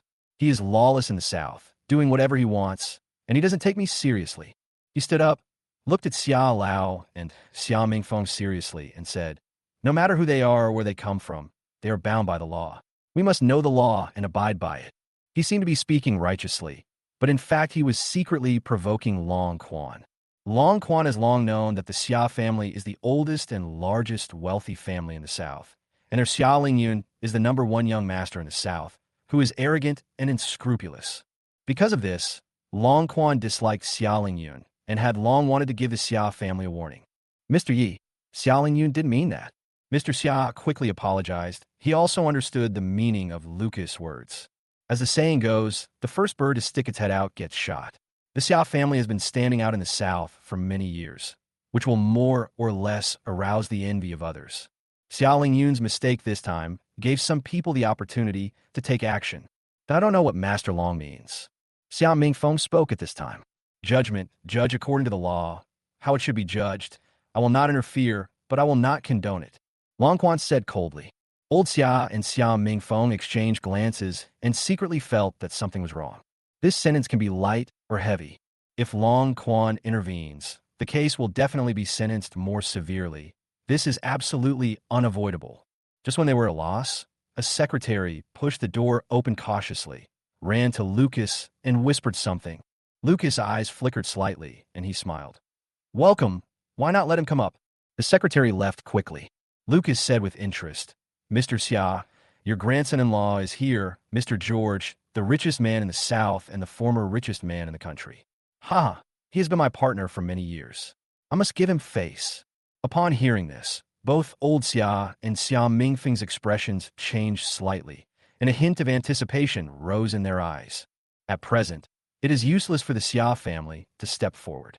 Long Quan doesn't even give face to old Xia, so they can only put their hopes on George. That George's social status and reputation have surpassed Mr. Xia now. Not long after, George and Olivia pushed the door open and glanced around the conference room. George with an unscrupulous look. Looking at Lucas again, he was sitting in the office chair with a half-smile on his face, his eyes also looking at George. George has roughly figured out the ins and outs of this matter. Lu Ruian disappeared. Xia Lingyun made trouble for Lucas, and then accidentally threatened the young man named Long Xiao and Ma Gongzi. They are very powerful and will not give up on this matter. They want Xia Lingyun to pay the price. At present, George is not sure whether Lucas is behind this or not, setting up a game within a game. After all, he believed that with Mr. Hua's reminder, neither of them would dare to break the rules. Of course, this did not mean that Lucas could not deal with Xia Lingyun. If George attacked Lucas because of Xia Lingyun, George would be the first person to break the rules.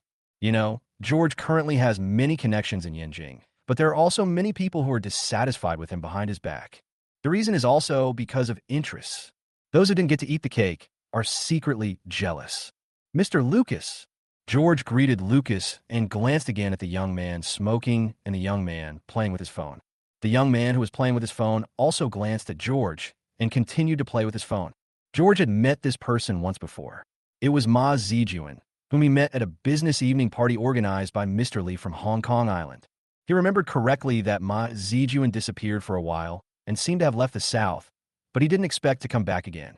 Dad, Grandpa. George looked at Xia Mingfeng and Mr. Xia again. Here it comes, here it comes. There was anticipation on both of their faces. George gave them a reassuring look and was about to say something when Lucas politely asked George to sit down and even asked his secretary to pour tea for George. From the look on his face, it seemed as if he and George had no grudge against each other, but were instead the best business partners.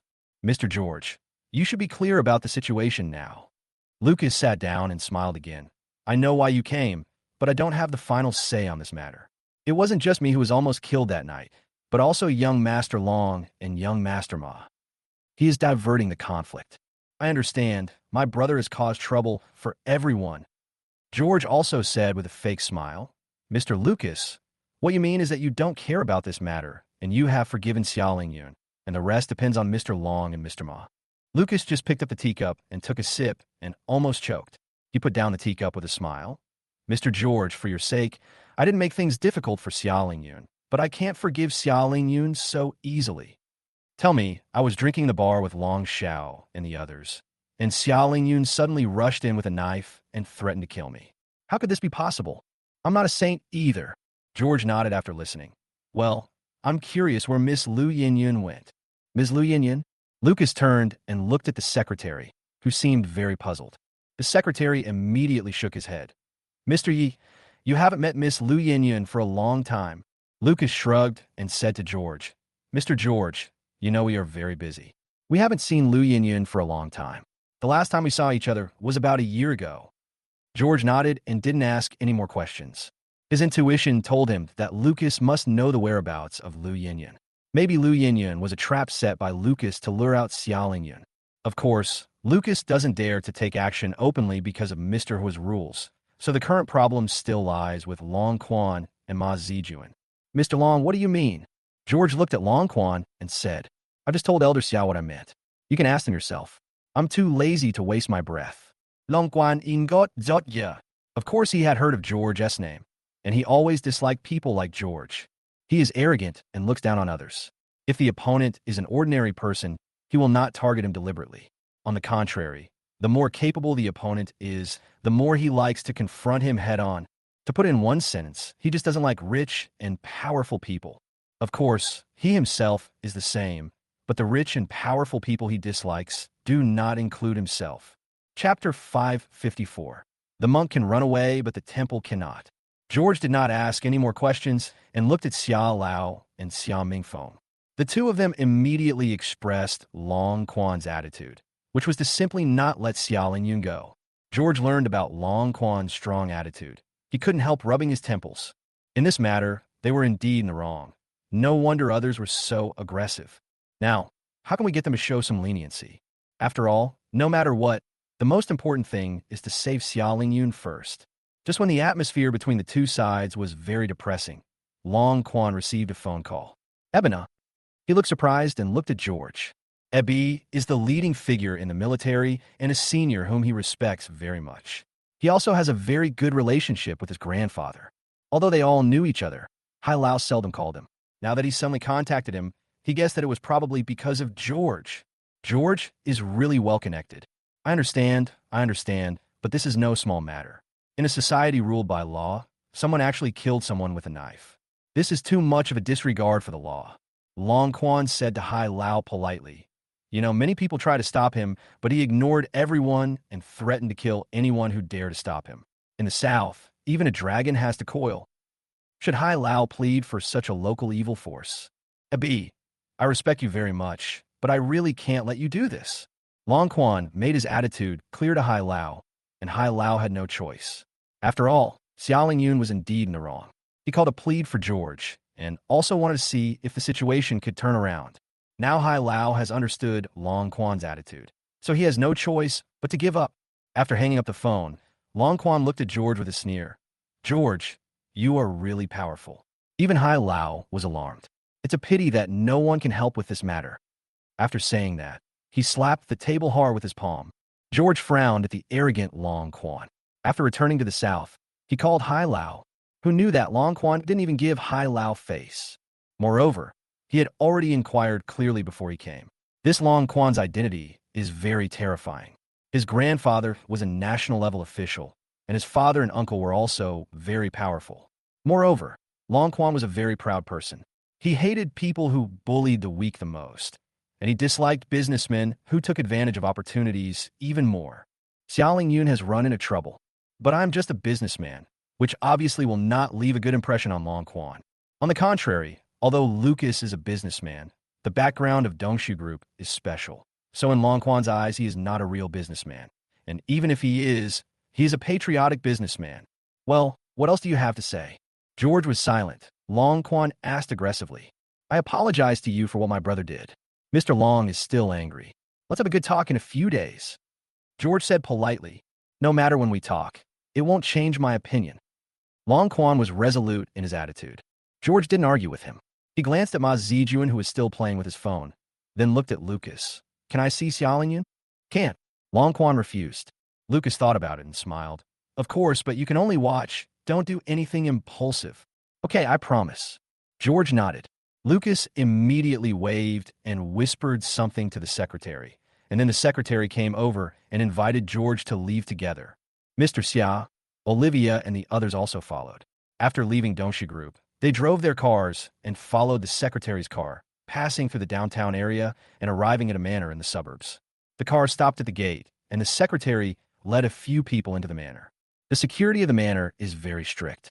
Anyone entering must go through a metal detector, hand over their mobile phone, etc. After ensuring that everything is correct, they follow the secretary and enter a room. There was a cell in the room, and Xiaoling Yun was sitting on the ground.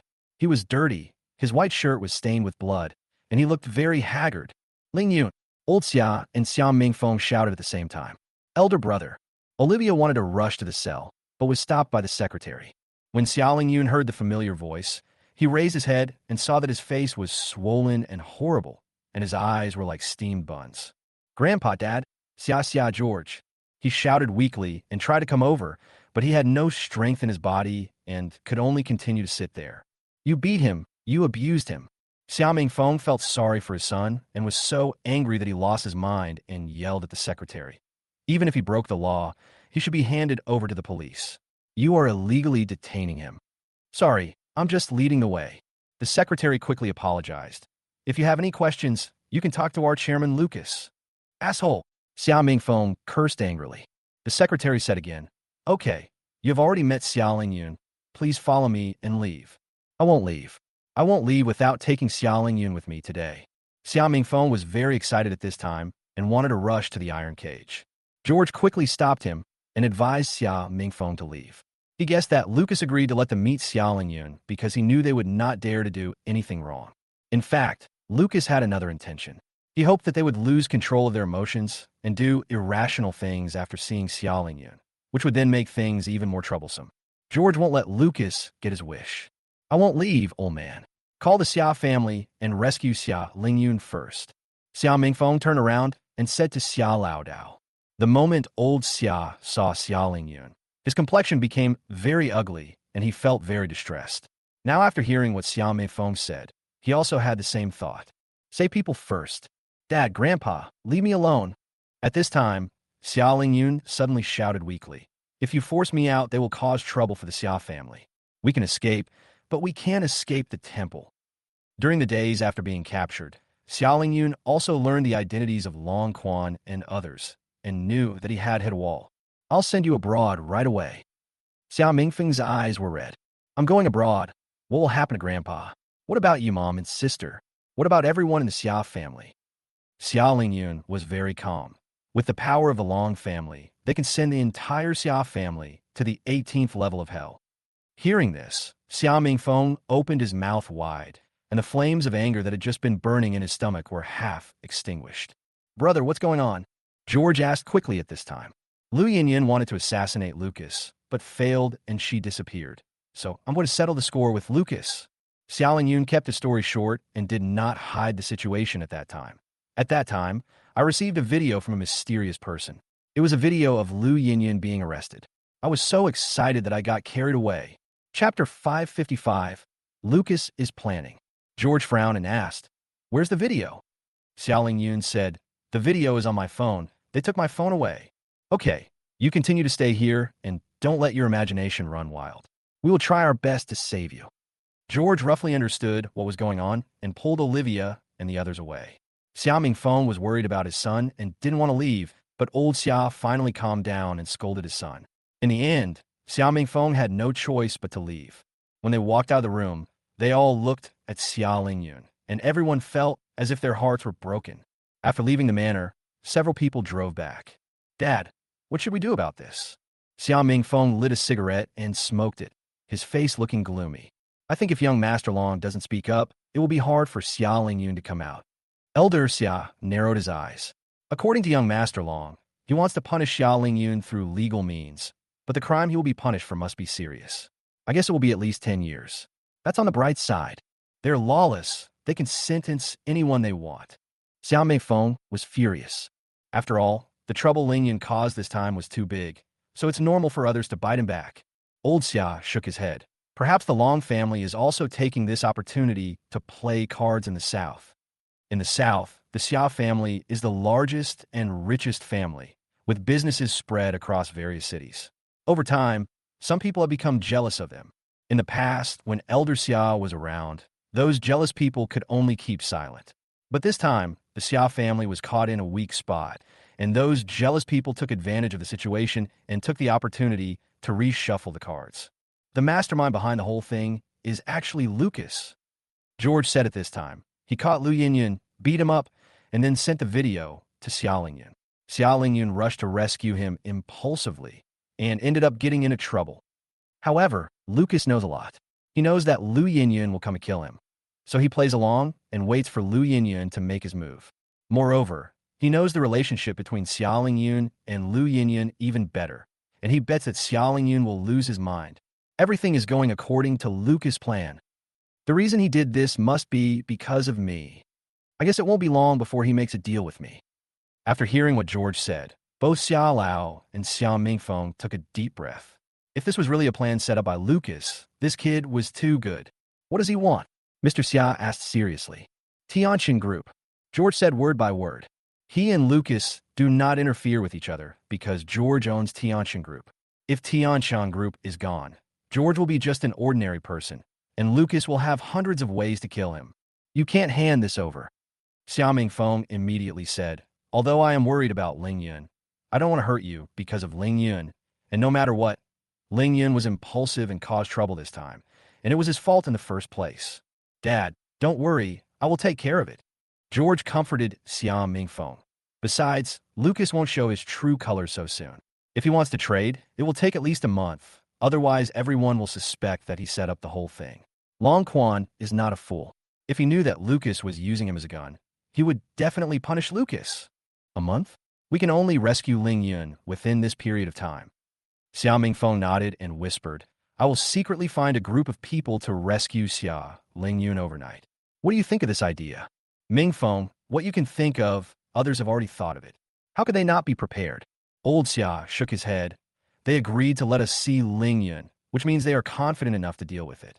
The most worrying thing is that they are waiting for us to rescue people and set new traps for us to fall into. By then, it will not only be Lingyun, but also more people we need to save. Dad, you're right. Seeing Lingyun being punished like this made me upset. This is the first time that the child has been so miserable since he was little. Xiao Mingfeng sighed, looked at George and said, George, you are the only one who can handle this now. Do you have any ideas? George's face was solemn. Not yet. I'll go back and think about it, Dad. Don't worry. I will definitely be able to rescue my brother. Okay, let's split up and work on both ends. We'll also think of a solution when we get back. And keep in touch at all times. On the way, the two sides separated and went back home. George returned home. He immediately called Wang Wei and asked him to retrieve the surveillance video of Xiao Lingyun's whereabouts as much as possible. Of course, there is also Lu Ruian's. On the surface, it was Lucas who planned it, But it was actually Long Quan who decided whether Xiaoling Yun could be free.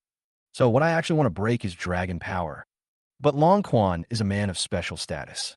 He has everything he wants, and he is also very arrogant. It is very difficult to defeat him. Money temptation, beauty temptation, death threat. George sat on the sofa and rubbed his temple gently.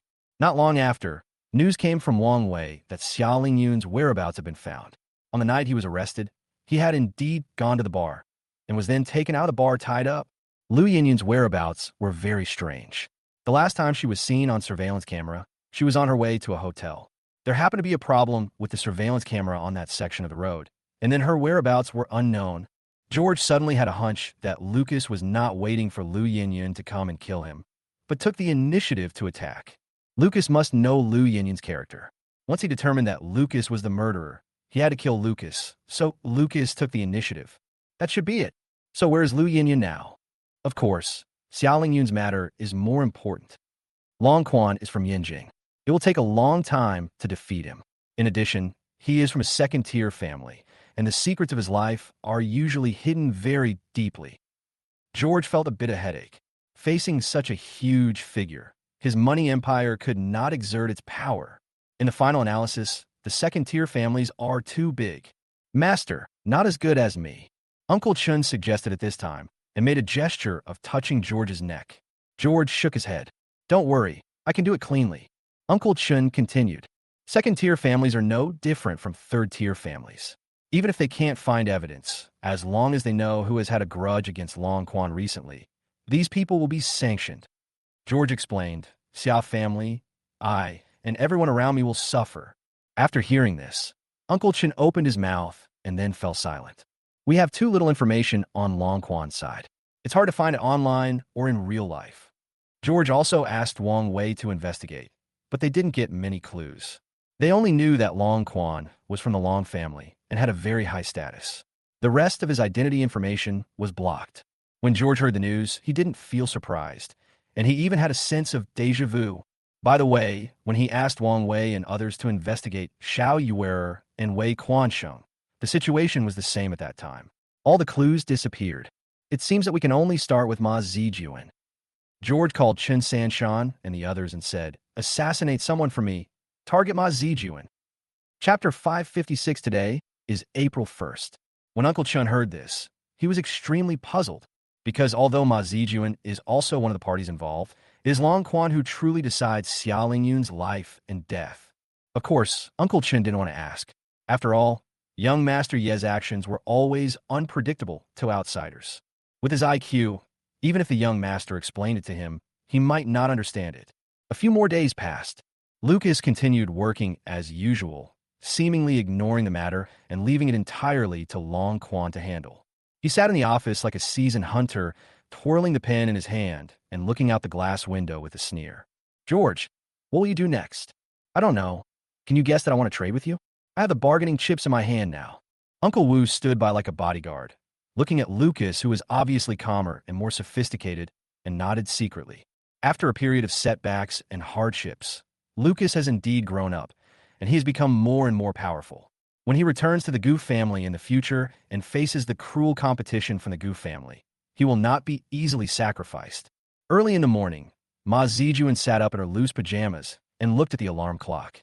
It was exactly 7:30, and today was April 1st. It's April Fool's Day. He slowly got out of bed, washed up in the bathroom, and walked to the living room. The servants have already prepared breakfast in the living room. Ma Zijuan sat down, drank some milk first, and then swallowed the various deep-sea fish oils and vitamin pills that he had prepared. He thought while eating, Xiaoling Yun must be in trouble. Lucas, in fact, is not targeting Xiaoling Yun, because Xiaoling Yun is not equal to him in status. His target is George. Lucas is obsessed with dealing with George. He's thinking about dealing with George even when he's walking and eating. Now, he is borrowing the power of me and young Master Long. Ma Zijuan is different from Long Quan. He obviously knows more. Of course, he only guessed it after joining the game. Otherwise, he would never join the game and be used as a gun. For example, if he knew that he would be used by Lucas when he went to the bar to drink that night, he would never go even if he was beaten to death. He was thinking while eating his sandwich, when suddenly, a loud roar was heard outside. He was thinking about something when he was startled by the roar. He thought something had exploded, and then he felt he couldn't breathe. Because of the roar just now, he was so scared that he swallowed subconsciously, and the sandwich in his mouth that had not yet been mashed got stuck in his trachea. Imp. Ma Zijuan stood up and waved his hands frantically. Master! The servants nearby were all shocked and had no idea what to do. Fortunately, the bodyguard was experienced and quickly used the Heimlich maneuver. After several consecutive compressions, Ma Zijuan finally spit out the contents of his throat. At that moment, fresh air rushed into his chest, making him feel like he had survived a disaster. Master, I'll take you to the hospital. The bodyguard saw Ma Zijuan spit out something from his trachea, but he was still worried. Ma Zijuan bent over, put his hands on his knees, raised one hand and waved. I'm fine. Fuck, I almost died accidentally while eating breakfast. Damn it. He recalled what had just happened and was frightened to the point of breaking out in a cold sweat. For the first time, he felt how fragile life was. 10 minutes later, Ma Zijuan finally recovered. He half lay on the sofa, took the servant's towel to wipe his sweat, and asked, what was that explosion just now? If the explosion hadn't suddenly startled him, he wouldn't have been choked. The passing truck had a flat tire. The bodyguard replied, it's really fucking weird. Ma Zijuan felt her eyelids twitching, but she didn't know if it was a psychological effect. After taking a break for half an hour, he went to the gym to exercise, as usual. He knows a lot about health preservation and has a team of private doctors and nutritionists on hand 24 hours a day. In the gym, the private doctor gave Ma Zijuan a brief physical examination and suggested the parts and intensity to be exercised today. Ma Zijuan nodded and walked to the dumbbell area. Just as she was about to pick up a dumbbell, suddenly, the 50 kilograms dumbbell on her shoulder slipped off. Fuck. Fortunately, Ma Zijuan reacted quickly and jumped back a step. Otherwise, he would have been injured even if he had not been killed. The bodyguards rushed over quickly, protected Ma Zijuan in the middle, and looked around vigilantly. What happened? Why did the dumbbell suddenly become loose? Ma Zijuan was still in a state of confusion and pointed at the dumbbells on the ground and cursed. Several bodyguards rushed to check. The strange thing was that the dumbbells were placed on a rack and were fine, but they suddenly fell down. They couldn't find the reason. Ma Zijuan was watching from the side. He didn't understand either, but he saw a silk thread wrapped around the dumbbell, just like the nylon thread in clothes. He wondered if it was because of the nylon thread. However, it is a bit illogical to pull the dumbbell down with just a nylon string. In short, everyone looked at it for a while, but couldn't figure out the reason. So they had to give up. Forget about strength training today. Let's do aerobic exercise. Ma Zijuan seemed to have a shadow in her heart and didn't want to stay in the gym anymore. She came to the swimming pool in the villa garden, changed her clothes, and dived into the water. The cold water covered his whole body, bringing him a brief moment of calmness and indescribable relief. Why is it so weird today? Besides, I feel like someone is watching me. Did you see a ghost? After he calmed down, he suddenly felt a little cold. It seemed that there was a female water ghost with long black hair hiding in this private swimming pool where he swam every day. Forget it. Ma Zijuan had no intention of continuing swimming and swam towards the edge. Suddenly, an invisible pulling force came and pulled him under the water. Ah, there's a ghost. Save me. Ma Zijuan was already very scared, and when she encountered such an emergency again, she was so frightened that she danced with joy and forgot to swim. Fortunately, the bodyguards are watching nearby.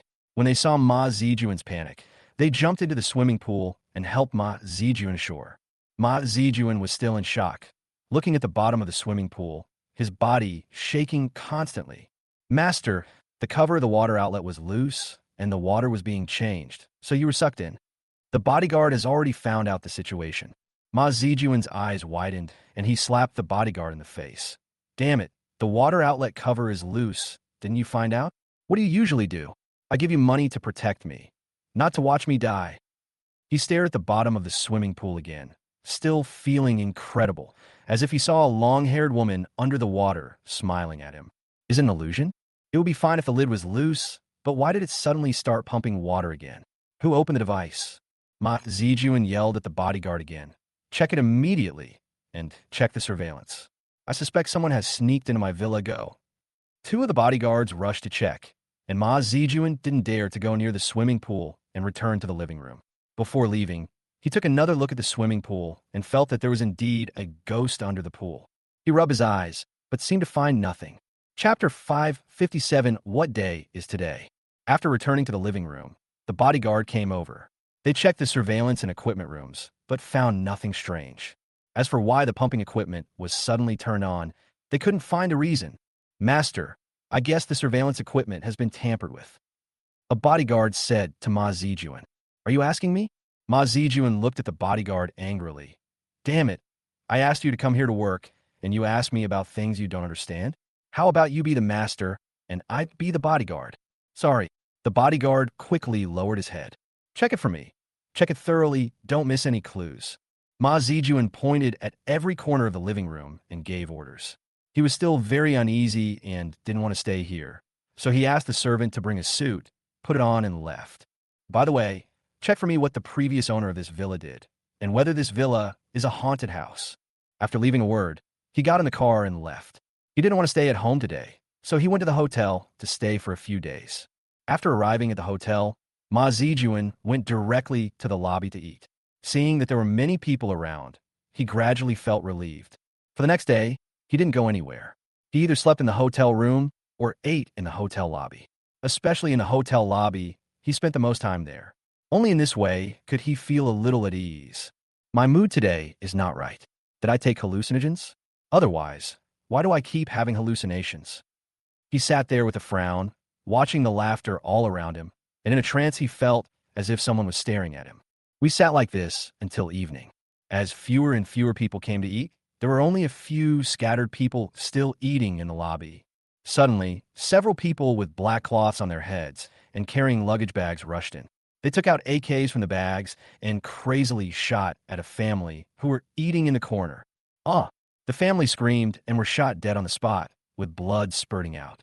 The lobby was suddenly in chaos, and the remaining people were so scared that they ran away. Ma Zijuan also left the lobby under the protection of bodyguards. What the hell? Ma Zijuan was so scared that her eyes almost popped out. How could someone dare to kill someone with a gun in broad daylight? He had a hunch that this matter would make the headlines tomorrow and cause a nationwide sensation. Even though he was knowledgeable and experienced, he had never seen anything so rampant. He got in the car in fear and urged the driver to drive away immediately. He was also afraid that the killer would go crazy and rush out of the hotel to kill everyone he saw and then kill him by mistake. The car quickly got on the road, passed several traffic lights, and drove towards the suburbs. Ma Zijuan lay in the back seat and wiped the sweat from his forehead. What on earth was he doing all day? He asked the bodyguard to bring a thermos cup, drank some water, and closed his eyes to rest. Half an hour later, he suddenly felt something was wrong and opened his eyes. I saw the car driving on some unknown road. There were only dim street lights on both sides, and no people or buildings were visible. It looks like we have driven onto the national highway. Looking to the side, the bodyguard who should have been alert had fallen asleep. Ma Zijuan shook the bodyguard, but the bodyguard was sleeping like a dead pig and did not wake up. This made Ma Zijuan feel something was wrong, and he guessed that the bodyguard was scared and drugged. He looked at the driver again and saw that the driver was still driving, looking very focused. However, the dim light from the street lamps shone through the front windshield from time to time, causing the driver's face to flicker, as if he were a ghost. Ma Zijuan shuddered subconsciously and thought about the whole story. He was attacked by a gunman in the hotel and fled the hotel in a panic, got in the car and left. Then he seemed to sleep for a while in the car. Wait a minute, this driver is definitely not one of us. He must be a friend from the underworld. Ma Zijuan thought about it and decided to ask for clarification, which was better than being unclear. If there is something that I can do, just tell me. I will definitely help to the best of my ability. The driver seemed not to hear and continued driving. Ma Zijuan broke out in sweat on his forehead. If it were any other time, he would have been furious, but today he had experienced too many things, and he was a little timid. 10 minutes later, the driver finally spoke. Someone wants to see you. Right up front. Sure. Ma Zijuan swallowed his saliva. He was most afraid that the driver would not say anything and came with the intention of killing him. Now that the driver has spoken, there is still hope. Another 10 minutes passed, and a car was parked on the roadside ahead. Through the dim light, I could see a man standing next to the car. Arrive. The driver stopped the car and asked Ma Zijuan to get out. From beginning to end, he did not turn around to look at Ma Zijuan. Ma Zijuan glanced at the bodyguard who was still sleeping and had no choice but to get out of the car and walk towards the car in front. The two sides were about 15 or 16 meters apart. As they got closer, Ma Zijuan saw through the dim street lights that the man seemed a little familiar. It's George. What's going on? George wanted to kill himself? If it were any other time, Ma Zijuan would have been furious. But in this situation, he also restrained his temper. George is looking for me.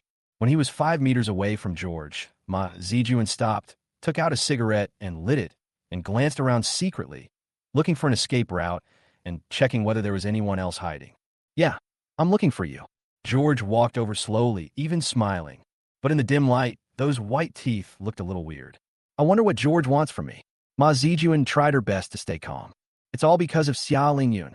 George stopped and said with a smile, there are some things I want to ask you.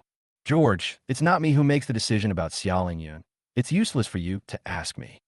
Ma Zijuan exhaled a puff of cigarette, and his tone was not as tough as before. I can forgive Xia Lingyun on my own behalf. You should find Lucas and Long Quan for the rest. He suddenly thought of something. Are you dealing with me? He stared at George, thinking about the strange things that happened in the villa, the gunman killing people in the hotel, and then how he was suddenly brought here. It all seems like it was premeditated, and George seemed to be warning him that Ma Zijuan's life was in George's hands. Impossible. I clearly saw a woman with long hair in the swimming pool. I really saw her. Is it a ghost, or are you the one causing trouble? Ma Zijuan shook his head again, and killing someone with a gun in a hotel is no small matter. Is your purpose to warn me? I guess it must be. If you want to kill me, you won't see me now. He became more and more confused, and of course a strong chill rose in his heart. George then laughed and said, is it possible that you put some psychotropic drugs in the milk you drank this morning? Is it possible that the gunmen who killed people in the hotel were not holding real guns, and the people who were killed were not actually dead? Have you forgotten what day it is today? Chapter 558. I just want to see you. Ma Zijuan's eyes widened when he heard this. Today is April 1st. April Fool's Day? You mean, all the dangers I encountered at home were arranged by you. You can quietly place people next to me, and you can even secretly kill me. Also, what I saw at the hotel was also fake. That's right, there were not many people in the hotel lobby at that time. What if you arranged it? It is indeed possible. He stared at George in front of him. But you're doing so many things. What on earth do you want to do? I just want to see you and talk to you. George laughed. Why don't you just call me? Why are you going through all this trouble? It's so scary. Ma Zijuan's tone was full of complaints. He really thought he saw a ghost. Damn it. It turns out that the milk he drank was drugged, and under the psychological suggestion, he thought he saw a ghost. The George the First scene now is also an illusion? Don't worry. I'm a real person, not your illusion. George saw through Ma Zijuan's thoughts and said with a smile, if I call you to make an appointment, will you meet me? At this juncture, with your personality, you definitely don't want to offend either side and don't want to meet either side. If I remember correctly, the first time we met was at Mr. Lee's party, and I had a quarrel with you. Taking all these factors into account, if I were to ask you out in a normal way, you would definitely not meet me. So I have to invite you in a special way. Ma Zijuan fell silent after hearing this. It was indeed true. If he hadn't encountered so many supernatural events today, he would never have met George. Of course, he also had a hunch that George had played so many tricks not only to see him, but also as a warning. George, today, otherwise what happened during the day will happen again. I surrender to you. You messed up my mentality just to see me. Tell me, what's going on? Ma Zijuan sighed. In fact, you also know that there's a high chance that I will not deal with you, because you have helped me before. George laughed and said, remember when Lucas wanted to discredit my Deechin clothing? It was you who tipped me off. Although this kind of help is dispensable, it also shows that you and Lucas are not on the same side. You know it. Ma Ziunesse pupils condensed. Before he returned to Yinjing last time, he did talk to Lucas about dealing with Deechin clothing. He secretly sent a text message to George afterwards, and George also fought back against Lucas beautifully, causing Lucas' plan to fail. You sent me the information. It's not difficult to find out where it came from. George nodded. I came to you for 2 questions this time. The first one is about dragon power. Dragon power? Ma Zijuan frowned slightly. His face was very unsightly. George, let me remind you, don't use the same trick you used against me on Long Quan. His father is the head of the military. If Long Quan loses a hair, the Long family will suspect you. If the second-tier family gets angry, you will have to give up all 9 lives. George said calmly, I'm not that stupid. Taking action against Long Quan is exactly what Lucas wants. It's good that you think so. You also know that the whole thing was planned by Lucas, so you can deal with Lucas, but don't deal with Long Quan. Ma Zijuan let out a sigh of relief, because if something happened to Long Quan, he would also be in big trouble. So the reason I came to you is to find out how to make Long Quan give in. George continued, or would it be better if I told him Lucas' plan and caused a conflict between Long Quan and Lucas? It's useless. Lucas is an important figure. Long Quan doesn't dare to provoke him casually, nor does he want to. So even if you tell Long Quan about Lucas' plan, it will only make Long Quan stay away from Lucas. The two sides will argue, but they will never fight. Ma Zijuan shook his head and said, but let's be honest, Long Quan still has the same idea of dealing with Xia Lingyun. That sounds like trouble. George touched his chin and said, so, in your opinion, what should I do if I want Long Quan to change his mind? George, this is between you and Lucas.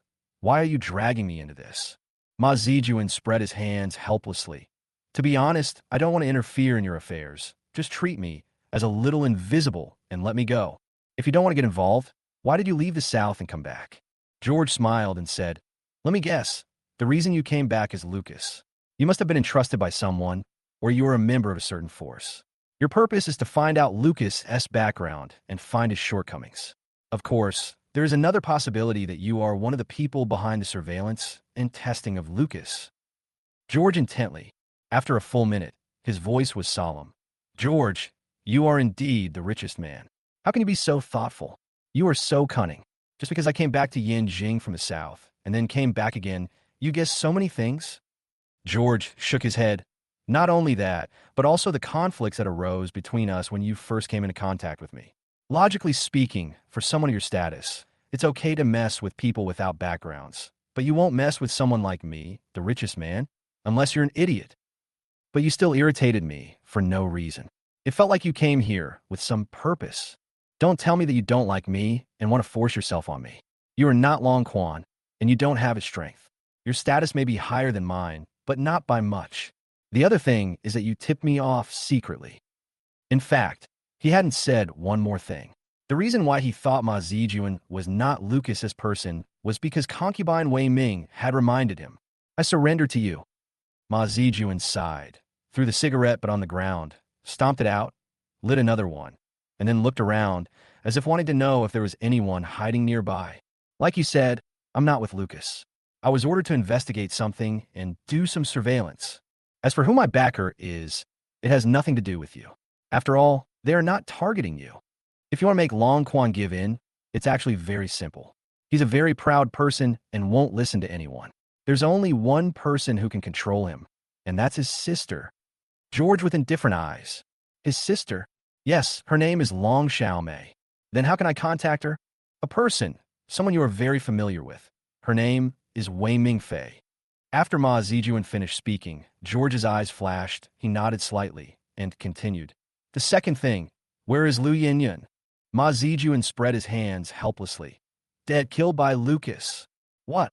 George's face changed drastically. Are you sure? Did you see it with your own eyes? Chapter 559, Unless the Dust Settles. I didn't see how Lucas killed her, but I saw her body, buried in the Silver Hills Club. I saw her being buried with my own eyes. There's no doubt about it. Ma Zijuan said seriously. Lucas, how could he be left alive? Lu Ruian is a crazy woman. She is so stubborn that she has determined that Lucas is the murderer of Axia. She must kill Lucas, so of course Lucas took the initiative. But Lucas is doing things one by one now. Lu Ruian is dead. Not only can he protect himself, but he also defeated you. George pondered for a moment and understood Lucas' intention. Once Lu Ruian died, the Lu family would definitely be angry. Once they investigate, they would definitely focus on Xia Lingyun and me. In addition, although Lu Ruian died abroad, he had a feud with us before. Adding these two together, they will determine that we are the murderer. Great, kill two birds with one stone. Ma Zijuan nodded. At that time, even if you make all kinds of excuses, it will be useless. Fortunately, you're no longer the same as before. Your social status is not worse than that of the Lu family, and it is even higher than that of the Lu family. So openly, they will definitely not dare to mess with you. and even let this matter go.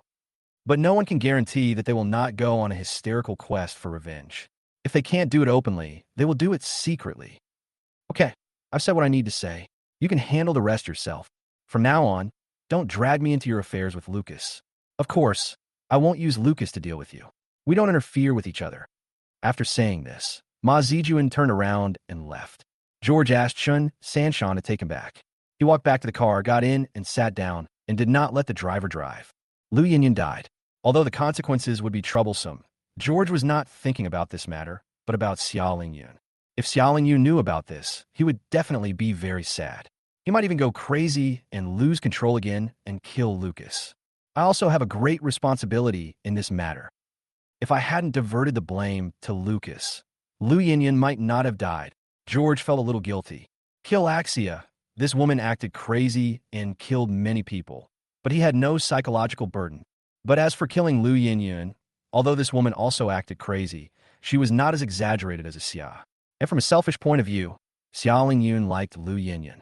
If this continued, Lu Ruian might become his sister-in-law. For these reasons, George felt guilty towards Lu Ruian. Of course, he had not expected things to develop like this. Once you are in the arena, you have no choice. He looked out the car window at the dark night and vaguely understood the meaning of this sentence. The business world is like a battlefield. When you reach George's position, it's very difficult to keep your hands clean. No wonder Lin Dong and his wife finally retired from business and stopped interfering in business matters. It turned out that they had experienced many ups and downs.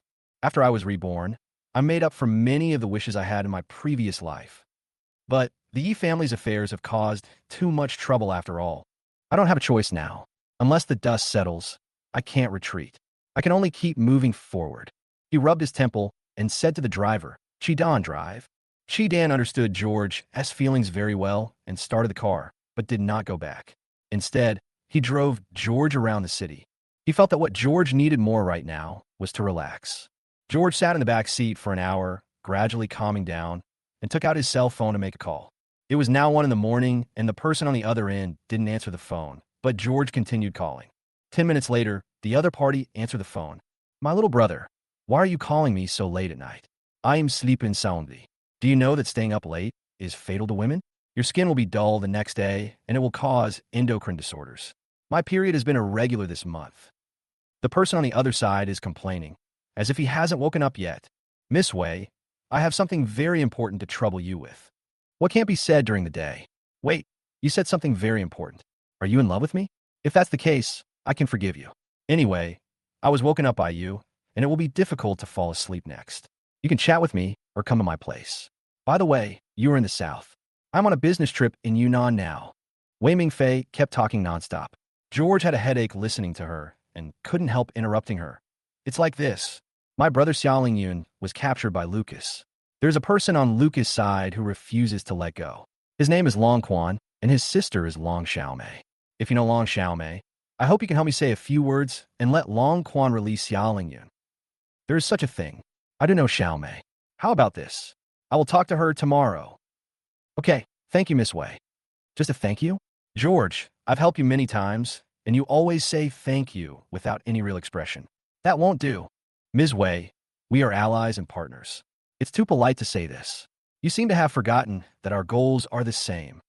These are two different things. Anyway, you owe me another favor. I have already counted how many favors I have. Next time I ask you to do something, you must do it to repay my favor." "All right." George wanted to hang up the phone, but concubine Wei Ming would not let him, saying that he had to keep her company and chat. George felt overwhelmed. What was there to talk about so late at night? We can talk about the relationship between men and women. What is this called? This is called a late-night emotional talk. Sister, you really like emotional topics. You can watch some idol dramas. How could a grown man like me understand these? Okay, let's talk about other things.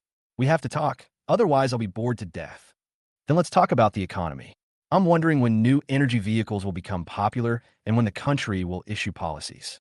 I think the new outlets of the future, in addition to new energy, there's also AI. This is also a brand new track. Those who can grasp it will grasp the new economy. Of course, the chip aspect cannot be left behind. The profit is huge. George, shut up. Working during the day is annoying enough, and you're still talking to me about work in the middle of the night. You're such a fool. Don't you have anything else to talk about besides business? Even if you talk about colds or diseases, it's better than talking about business. Now that you mention the common cold, I remember that I have a hunch that a mysterious epidemic is about to break out and spread all over the world. The world's economy is going to start to decline. Are you a prophet? And you're talking about the economy again. George, just talk about your worries. Now the situation between the Yi family and you has stabilized. Neither you nor Lucas dares to break the rules of the game. What are your plans next? My next goal is to find my mother, Xiaoyuer. Of course, I have a hunch that there is something hidden between my mother, David, Maria, and a man named Wei Quansheng. Chapter 560. Don't be ungrateful. Forget it. I'm going to sleep. Chatting with you is too boring. Why don't you ask me about my worries? Ask what girls yearn for, even if it's a little bit sexy. Ask me if I like to wear black stockings or flesh-colored stockings. You're always serious. Life is too tiring. Goodbye. George hung up the phone and stroked his chin in thought. Long Xiaomei is Long Quan's sister, which means she has a powerful background. But concubine Wei Ming actually knows her, which means that concubine Wei Ming's background is similar to Long Xiaomei's. Descendants of a big family like this tend to flock together. After Wei Mingfei hung up the phone, she held the phone in a daze. The grudges of the previous generation? She murmured to herself, kept thinking, and gradually fell asleep. The next day, concubine Wei Ming woke up early and saw that it was only 8 o'clock. She suddenly felt guilty. I went to bed so late last night and woke up at 8 o'clock. I promised not to stay up late. She wanted to continue sleeping, but when she woke up she was no longer sleepy. So she had to lie on the bed and make a phone call. Xiaomei, are you up? Still in bed. Ming Fei, what's the matter? Your brother is in the south right now. He seems to have captured a man named Xiaolingyan. Can you say hello to him and ask him to release him? Just tell him know yourself. But I don't have his phone number, and I'm not familiar with him. What do you mean you're not familiar with me? You've been to my house several times. You're the tall, skinny guy with a buzz cut who looks very serious. Ah, that very polite young man who always calls me Sister Ming Fei. I know him, but I didn't know his name was Long Quan. I usually call him Hey. Okay, I'll talk to him for you. Don't call me if there's nothing else. I went to bed very late last night, and I need to catch up on my sleep. Let's go shopping together when you come back. Long Xiaomei hung up the phone and then called Long Quan. Long Quan seemed to be still sleeping and did not answer the call.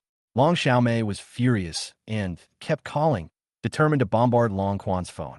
Why am I awake? You still want to sleep? You're dreaming. 15 minutes later, Long Quan finally answered the phone, his voice still sounding sleepy. Sister, what's the matter? Long Quan, you didn't even answer my calls. Do you want to die? Do you know how long I've been calling you? I've been waiting for more than 10 minutes.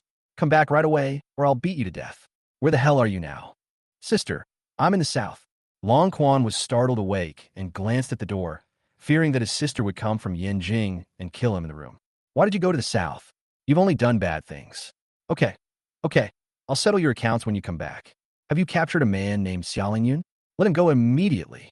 Sister, how do you know him but he? Stop talking about him and let him go immediately. Don't force me to slap you in the face. Just let him go when I tell you to. You ungrateful thing. Okay, let go, sister. You're in Yinjing. How come you know Xiaolingyun? Long Quan asked depressedly. Does your sister Ming Fei know? She asked me to release them. I won't bother with you anymore. I'm hanging up now. Long Xiaomei said this and hung up the phone. Long Quan frowned as he held the phone. Wei Mingfei, of course he knew her. She was his sister's good friend. They grew up together when they were young and then studied abroad together. They had less contact after they started working, but she often came to his house to play some time ago. I remember she was very beautiful, spoke very nicely, and every move she made was captivating. How did she interfere in Xiao Lingyun's affairs? Is that George? Long Quan thought about it and felt that the most likely person was George. Although he was very angry, he dared not disobey Long Xiaomei, so he had to call Lucas and explain the situation. Release Xiao Lingyun? Yeah, forget it from my side.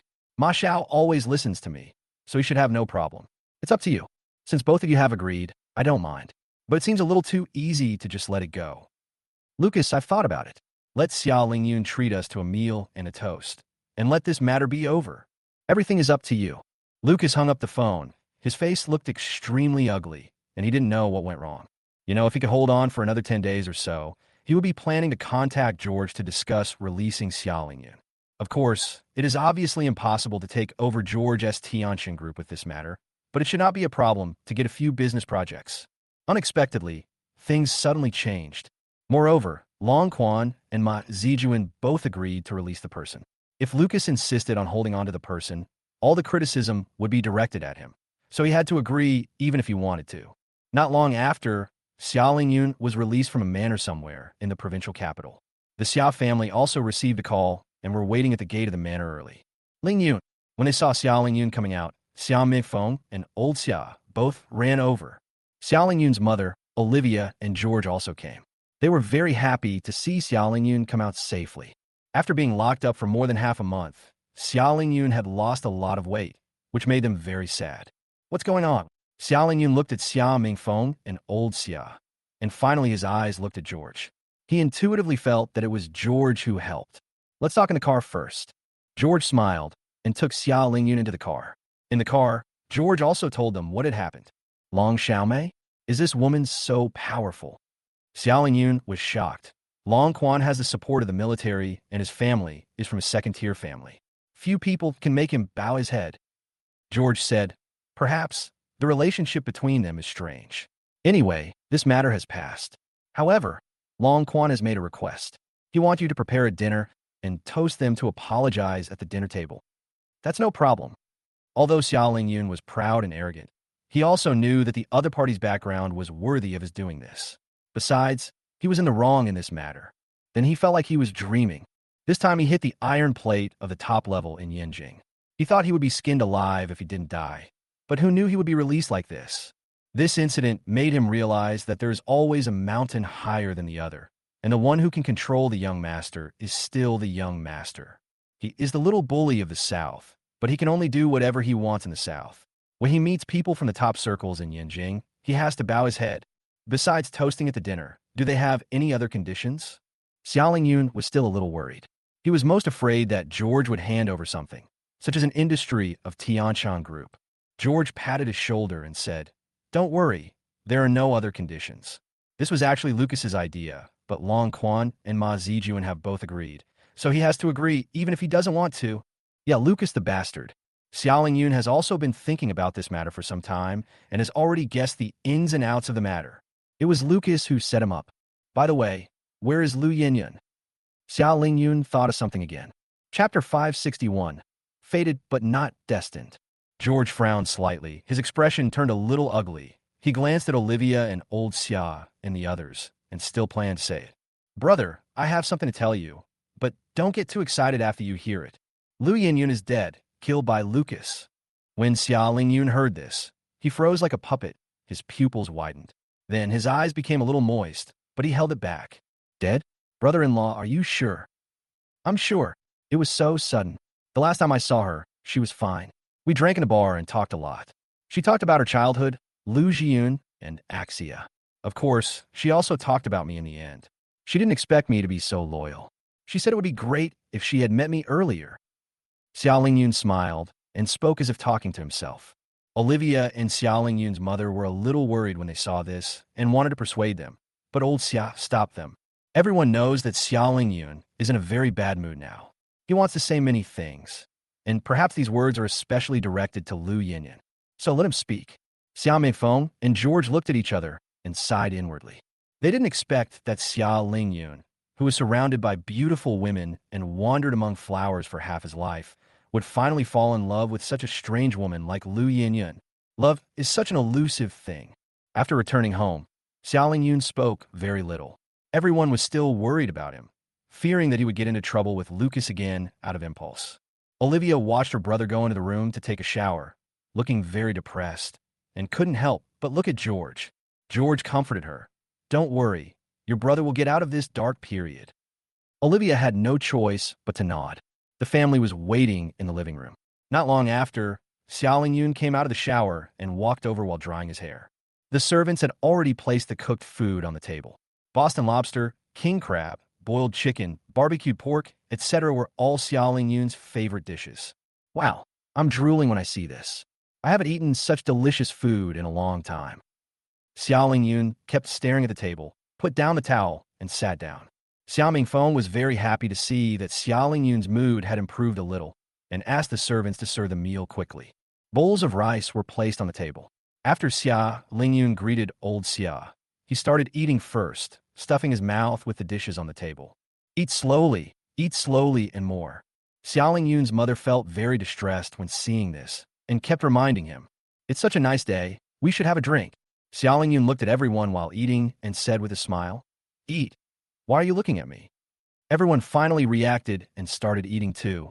Old Xia even asked the servants to bring some wine and pour it for everyone. "I know you're worried about me. Don't worry, I'm fine. Although I, Xia Lingyun, am impulsive, I am not a fool. After suffering this loss, I will never dare to underestimate certain people." Xia Lingyun swallowed the food in his mouth, picked up the wine glass, and took a sip. Judging from his appearance, he has indeed recovered. George thought about it carefully and knew that Xia Lingyun was not stupid at all. On the contrary, he was very smart. It was just that he was used to doing whatever he wanted in the South, so he was a little uncomfortable with the sudden setback. After this incident, no matter how angry Xia Lingyun was, he would calm down completely. Of course, this is also a good thing for Xia Lingyun, because even if there was no this incident, he would still get into trouble in the future, so it is better to get into trouble sooner rather than later. After Xia Lingyun drank another glass of wine, he looked at George and said, "Where is Lu Ruian's body?" "I think it's in the Silver Hill Club, buried in one of the corners." George said, "But given the current situation, it's not convenient for us to go over, so we can only wait." "Well, we can only wait." Xia Lingyun's hand holding the wine glass paused slightly, with anger and unwillingness in his eyes. Lu Ruian's body was just buried there, probably without even a coffin. It could be said that the corpse was left exposed in the wild. As a friend, he must let Lu Ruian leave in a dignified manner. But now that he is going to the Silver Hills Club to poach players, he is most afraid of falling into Lucas' trap again. "Brother, if Lu Ruian dies, we will all be in trouble. The Lu family will definitely seek revenge." George reminded Xia Lingyun again. "Yes."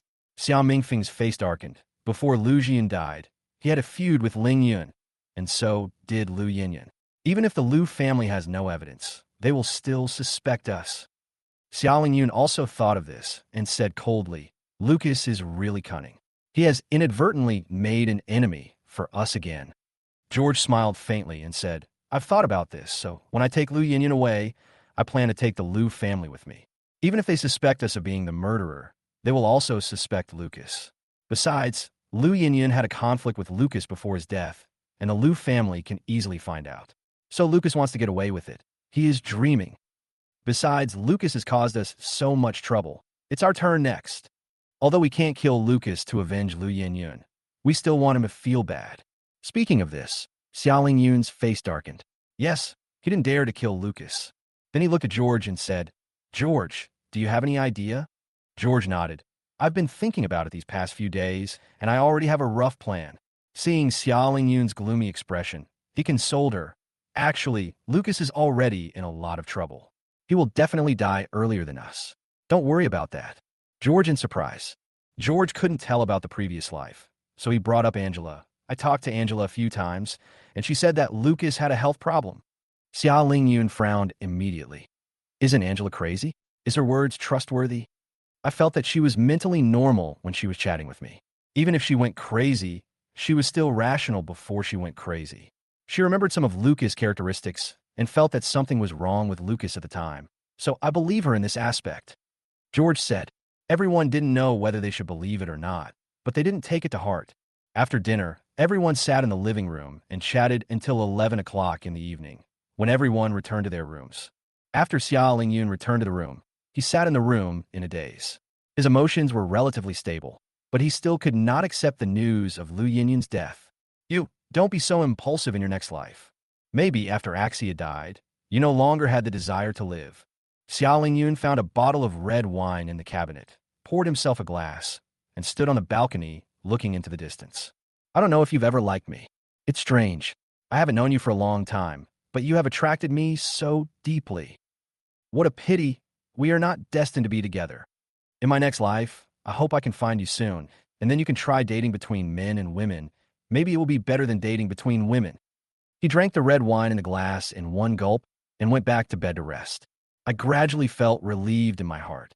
I no longer missed her so much, nor was I so reluctant to let her go. I just kept the shadow of this woman deeply in my heart. Chapter 562, How Could I Lie to You? The next evening, White Swan Hotel. George, Xia Lao, and others booked a big room, ordered delicacies from land and sea, and waited for Long Quan and others to come. Each of them wore a suit, looking very formal, to show respect.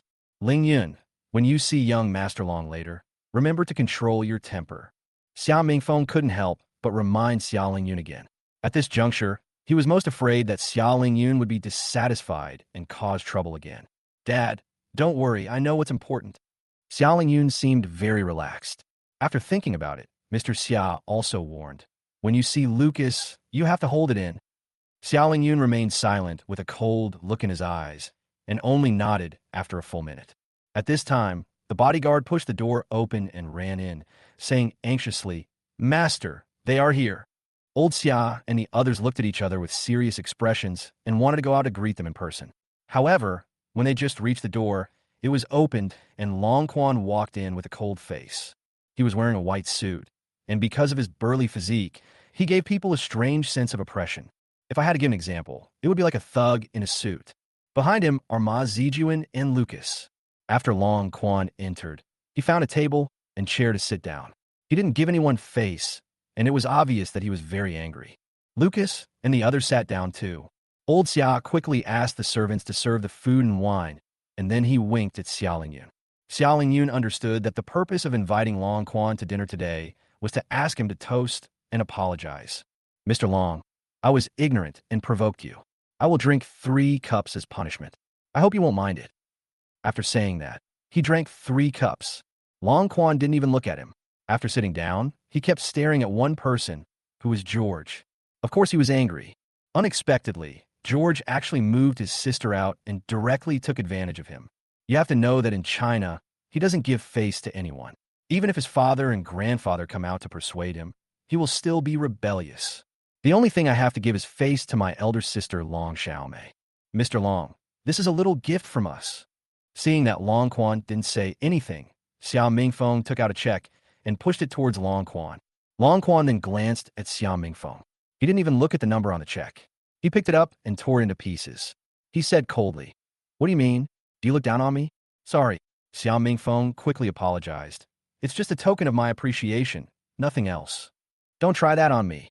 Long Quan cursed. Your son is threatening me with a knife. If no one ordered me, your son would be dead or dead. Do you think this is something that can be solved with money? I tell you, let's just leave it at that. Don't do anything else. Otherwise, even the King of Heaven can't save you. Yes. Xiao Mingfeng apologized repeatedly. Long Quan looked at Xiao Mingfeng again and said, Xiao Mingfeng, you can continue to be aggressive in the south, but don't run into my gun muzzle next time, understand? No. Xiao Mingfeng humbly accepted the criticism. Long Quan's anger finally subsided, and he looked at Ma Zijuan beside him. Master Ma, I personally don't care about this matter. If you want to care about it, it's your business. Fuck, of course I care, but since you've already spoken, what else can I do? Ma Zijuan pretended to be very angry and slammed the table, looking at Xiao Lingyun coldly. Xiao Lingyun, this time it was young Master Long who came forward. If it happens again, I don't care who you are, I will kill you. After saying that, he looked at George again. You are surnamed Yi, and so are you. In the end, you are just a stinky businessman. George was pointed at and scolded by Ma Zijuan, but he did not refute, but just sneered. This Ma Zijuan is really good at acting. Since young Master Long and young Master Ma have already given it up, of course I will give it up too. Lucas also expressed his attitude at this time. In fact, he already knew the attitude of Long Xiao and the others, so he was just pretending. He looked at George again. Besides, Chairman George and I are good friends. I will definitely help him if I can. This is full of irony. People who don't know him would think he was really helping George, but people who know him know that the whole thing was a setup by him. George, you are amazing. George deeply stood up and left. Mr. Long, have a meal before you leave. Xiao Mingfeng called out to Long Quan. Mr. Xiao Mingfeng, our holiday is over, but that doesn't mean I'm in a good mood. I feel sick just looking at your faces. Eat the ball. Long Quan looked at Xia Mingfeng coldly and left angrily. Wait a moment. At this time, George also stood up and shouted, There is something I want to talk to Mr. Lucas about. Lucas originally wanted to leave with Long Quan, but he was very surprised when George suddenly called him. However, a feeling of uneasiness also arose deep in my heart. He knows George so well. If George knew it was his plan, he would definitely fight back. This has happened many times. Of course, the reason why he dared to deal with George secretly was that he thought George would not dare to violate the rules of the game. So, now he was very curious about what George said to him.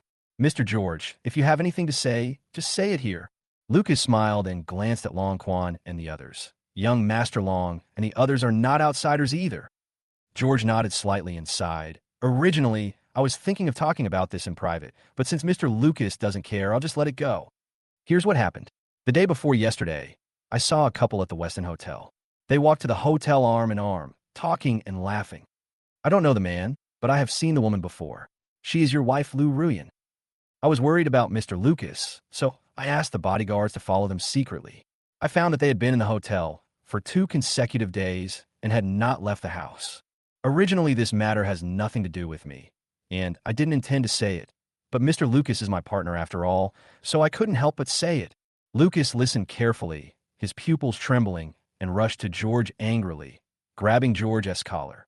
You are talking nonsense. George smiled and pushed his hand away. Mr. Lucas, I am so familiar with you. How could I lie to you? You are lying to me. You must be lying to me. Lucas' eyes were bloodshot, and he was extremely emotional. He was just thinking about how George would take revenge on him, and was curious about what methods George could use. Who would have thought that George would actually say that his wife was cheating on him? This is more painful than killing him. Aha, Mr. Lucas, I'm helping you. Whether it's a scam or not, you can tell for yourself when you see it, George said in a friendly tone. Now, they are still in the hotel. You. Lucas had the urge to beat George up. Because Lu Ruian is the person he loves most in his life, no one is allowed to desecrate her. George can deal with him however he wants, but he can't use Ruian Lu as an excuse. But even when he was angry, he could still distinguish the priorities. The current focus was not whether George had cheated on him or retaliated against him, but whether Ruian Lu had really cheated on him. Mr. Long, I have something urgent to do, so I'll leave first. He picked up his suit on the chair and left without stopping. Long Quan and Ma Zijuan were dumbfounded, and then followed him. Chapter 563. Are you worthy of me? As soon as they left, Xiaoling Yun and the others looked at George. They knew that George would retaliate against Lucas, but they didn't expect him to provide such information. And from a certain perspective, George is indeed helping Lucas. But this gang is like a knife stabbing into Lucas' heart. Brother-in-law, you did this beautifully. Xiaoling Yun raised the wine glass in his hand happily. He knew that George must have evidence to support his claim. Lucas felt when he saw his wife hanging out with other men. This is how he should be treated. At this time, Lucas ordered the bodyguard to drive the car at the fastest speed. He smoked a cigarette with a gloomy face, and his pupils kept trembling. Will Lu Ruian betray him? No, definitely not. The relationship between him and Ruian Lu is not something that anyone can destroy. So George must be wrongly accusing Lu Ruian and wanting to make her angry so that he can regain his position. However, even though he thought so, he still couldn't help feeling angry and worried. It was like he knew George had set a trap for him, but he still had to jump into it. Mr. Yi, we've arrived at the Westin Hotel. 15 minutes later, the driver parked the car in front of the hotel. Lucas didn't get out of the car, smoking one cigarette after another.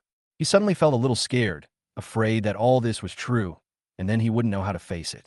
Notify the bodyguards to come over and guard the hotel exit. Lucas issues an order. The driver immediately notified the bodyguards and the convoy behind, and a large number of bodyguards came down, controlled the exit, and the front desk was also controlled. Lucas was still smoking. After thinking for a while, he made a phone call with trembling hands. Lucas, what happened? Lu Ruian's voice came from the phone, and she sounded a little breathless. Nothing. I just miss you, where are you? Lucas pretended nothing happened. I'm in Hong Kong Island. Didn't I tell you a few days ago? There's an international fashion show in Hong Kong Island. I came to see it. Nothing much. I'm hanging up now. What are you doing? Why does it sound like you are in pain? Oh, I just finished playing tennis and I'm still out of breath. Let me take a shower and call you later. Okay, I love you. I love you too. Lucas hung up the phone, then looked out the window, only to see the bodyguard standing there, whispering, Mr. Yi, there is no Madame Lu's name in the hotel. Lucas felt relieved when he heard this and wanted to say something, but the bodyguard said with embarrassment, "But after we checked the surveillance, we found Madame Lu. Although she dressed up to cover her appearance, we still recognized her." Lucas felt as if he was suffocating, his pupils dilated, and he pressed the cigarette hard on the back of his other hand. A sharp pain and a burning smell came from the back of his hand, but Lucas seemed not to notice it, and his face became even paler. "You know, Lu Ruian just said that she's in Hong Kong Island. Besides, we have found out the room where Madame Lu is. Look."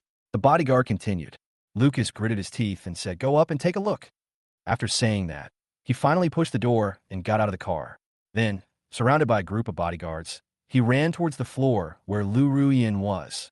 In the elevator, Lucas still held on to the last hope. Maybe Lu Ruian had come back and wanted to give him a surprise.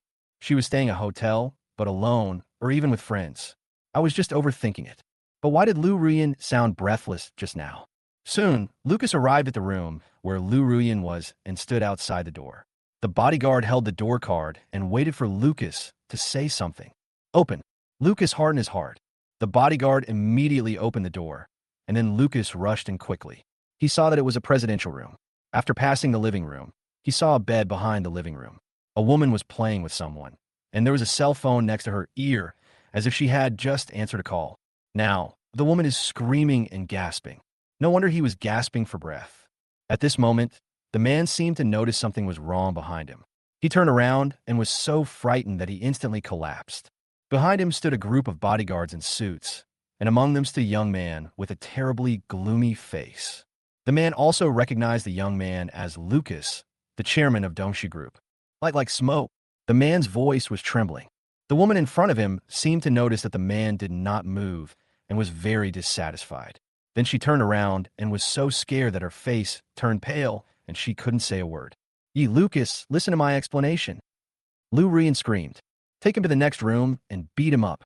Lucas' mood seemed to be broken. His eyes were bloodshot, and after he gave the angry order, he suddenly felt dizzy and couldn't stand steadily. The bodyguard supported him and sat him down on a chair in the living room. The man was caught by the bodyguard and taken to the next room. "Mr. Yi, please don't do that. Give me a chance." The man was still shouting when he was taken away. But Lu Ruian ignored him and hurriedly put on her clothes on the bed. Whispered to Lucas, "Mr. Yi, the man's identity has been found out. He is a big star in Hong Kong Island. Break his legs for me and crush that filthy thing." Lucas yelled, holding the cigarette in his hand, his body shaking. "Yes." The bodyguards left quickly and tactfully left the room to Lucas. After all, this was a matter between them, and it was not appropriate for the bodyguards to interfere. "Lucas, listen to me. Things are not what you think."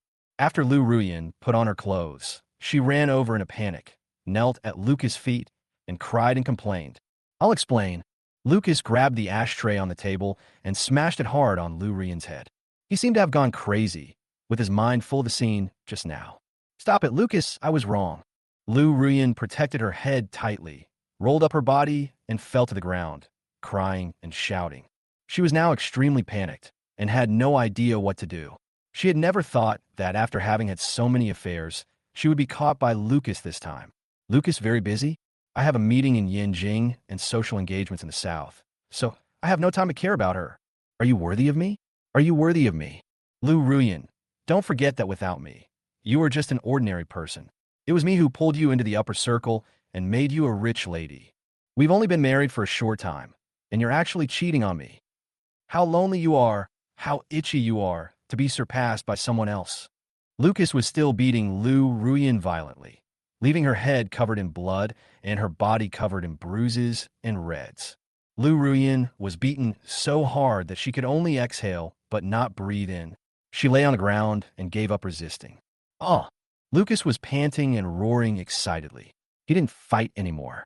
He sat on a chair to rest, his face as gloomy as a wounded wolf. Chapter 564. All kinds of bad news. "You kill me, kill me."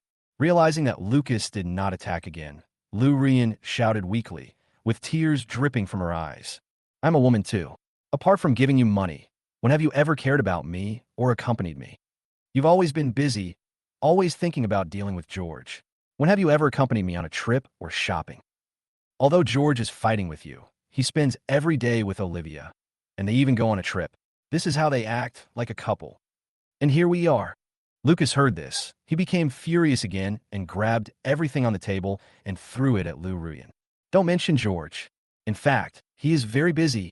George was like a thorn in his heart. He couldn't sleep or eat unless he killed him. So even after getting married, he still tried every possible means to deal with George. I'm going to say it. Lu Ruian's eyes were full of stubbornness, as if to tell Lucas that he was the one who was wrong. You are right to deal with George, but please don't ignore me. Can you spare some time to accompany me? Just for an hour, or even half an hour? Is this why you cheated? Lucas pressed the cigarette hard on Lu Ruian's fragrant buttocks, causing Lu Ruian to scream in pain and twist her body constantly. You're making excuses, saying that I won't accompany you, but you're just tickling me. You bitch, do you miss men so much? Can't you live without men? After hearing this, Lu Ruian yelled excitedly, Lucas, you know whether you are a man or not. We have been married for so many days, and you have never even touched me. I am also a woman, and I also need nourishment. Damn bitch. Lucas kept kicking Lu Ruian because her words touched upon his deepest inferiority complex. Beat me to death. Beat me to death. Lu Ruian also gave up resisting and kept crying after shouting. Lucas' eyes were full of murderous intent. He really wanted to kill Lu Ruian. Since the woman he loved most no longer loved him, what was the point of keeping her around? Just looking at the crying Lu Ruian, he finally held back. Lu Ruian is his goddess, his first love, and the woman he snatched from George. Thinking of this question, he suddenly smiled sarcastically. No wonder George didn't want Lu Ruian anymore. It turned out that Lu Ruian was a goblin who tortured people. George, keeping this goblin by his side, will only harm him. I won't kill you. I'll give you one last chance. Lucas sat back, half lying on the chair, blowing cigarettes into the sky. From now on, if I find out that you are with a man again, I will not deal with you anymore. I will kill him and destroy all traces of his body. From now on, I will arrange 2 bodyguards to watch you 24 hours a day. If you dare to get away from them, I will go home and beat you until you can't cry anymore. I promise you that I will spend at least half an hour with you every day. Lu Ruian, I hope you take care of yourself. After saying this, he left angrily. In the room, Lu Ruian curled up and lay on the ground, crying very loudly. She was subjected to domestic violence and was beaten so badly. Later, Lucas would continue to abuse her. The most horrifying thing was that Lucas did not kill her, but stayed by her side and continued to torture her. Is this the marriage she wants? Not at all. She just wants a man who loves her very much, a man who could satisfy her needs, and a man who accompanies her every day. She knew that from today on, she had fallen into a trap of shackles and could never climb out. At this time, Lucas came to the next room and saw that the man had been beaten half to death, with blood and flesh between his legs. Lucas walked over and stomped on him a few times, then said coldly, "Throw him back to Hong Kong Island." After saying that, he left the room. When he was in the corridor, a phone call suddenly came in. It was Maria. Lucas's mood had calmed down. After he took the call, he smiled and said, "Mom, why did you call me suddenly?" "Lucas, are you hiding something from Mom?" However, Maria's tone was very cold and filled with anger. "Mom, what are you talking about? I'm not hiding anything from you." Lucas felt uneasy. "You are still lying to me. Let me ask you, did you send someone to kill your second sister, Yuki?" Maria roared into the phone, very, very angry. Lucas's face changed drastically, and he was unable to answer for a moment. He didn't know whether Maria had heard rumors or had obtained evidence. "Lucas, she is your second sister. Your blood is thicker than water, and you actually want to kill her. It's okay for you to kill George. He has no blood relationship with you, but Yuki does. You make Mom so angry and disappoint her so much. Wait for me. I'll be back soon. I want to hear your explanation in person." Maria saw that Lucas didn't answer. She had guessed something and yelled in a cold voice, "Mom, don't listen to other people's nonsense." Lucas wanted to explain. Maria had already hung up the phone, leaving him standing in the corridor with an even uglier look on his face. He knew he was in trouble. You have to know that everything he has now was given by Maria. If Maria wants to take it back, he really has no way to do anything. Asshole, what the hell is going on? Lucas felt physically and mentally exhausted. The bad news that day brought was about to overwhelm him. That night, Lu Yinyin told this story in the bar. Ma Zijuan and others were there, as well as Ella. Did Ella tell the secret? "Ella, what on earth do you want to do?" Lucas immediately suspected Ella. Ella was going to destroy everything he had. Notify Ella immediately and ask her to come see me. Lucas now wants to kill someone. His heart is full of anger and resentment. The bodyguard immediately made a phone call and informed Ella. Lucas did not leave the hotel either. He checked into a room and waited inside, smoking and thinking all the time. Not long after, Ella rushed over in panic, and Jiang Tianan was with her. When they entered the room, they saw it was full of smoke. Lucas was sitting on the sofa smoking. His face was terribly gloomy, like a devil. Ella was frightened when she saw Lucas, and her body couldn't stop shaking. Yi, Mr. Yi, why are you looking for me so late at night? What's the matter? Catch her for me. Lucas uttered a cold voice. Lucas, what are you doing? Jiang Tianan wanted to stop Ella, but was caught by the bodyguard and pressed to the ground. Ella was so scared that tears came out her eyes. She had a hunch that Lucas wanted to kill her. Kill her. Why? But I am Lucas' biological sister. She wanted to ask a few questions, but the bodyguard grabbed her hands. At this time, Lucas slowly walked over, holding a dagger in his hand, which shone with a cold light under the dim light. Lucas, what on earth are you going to do? Ella was so scared that tears came out, and she cried and screamed.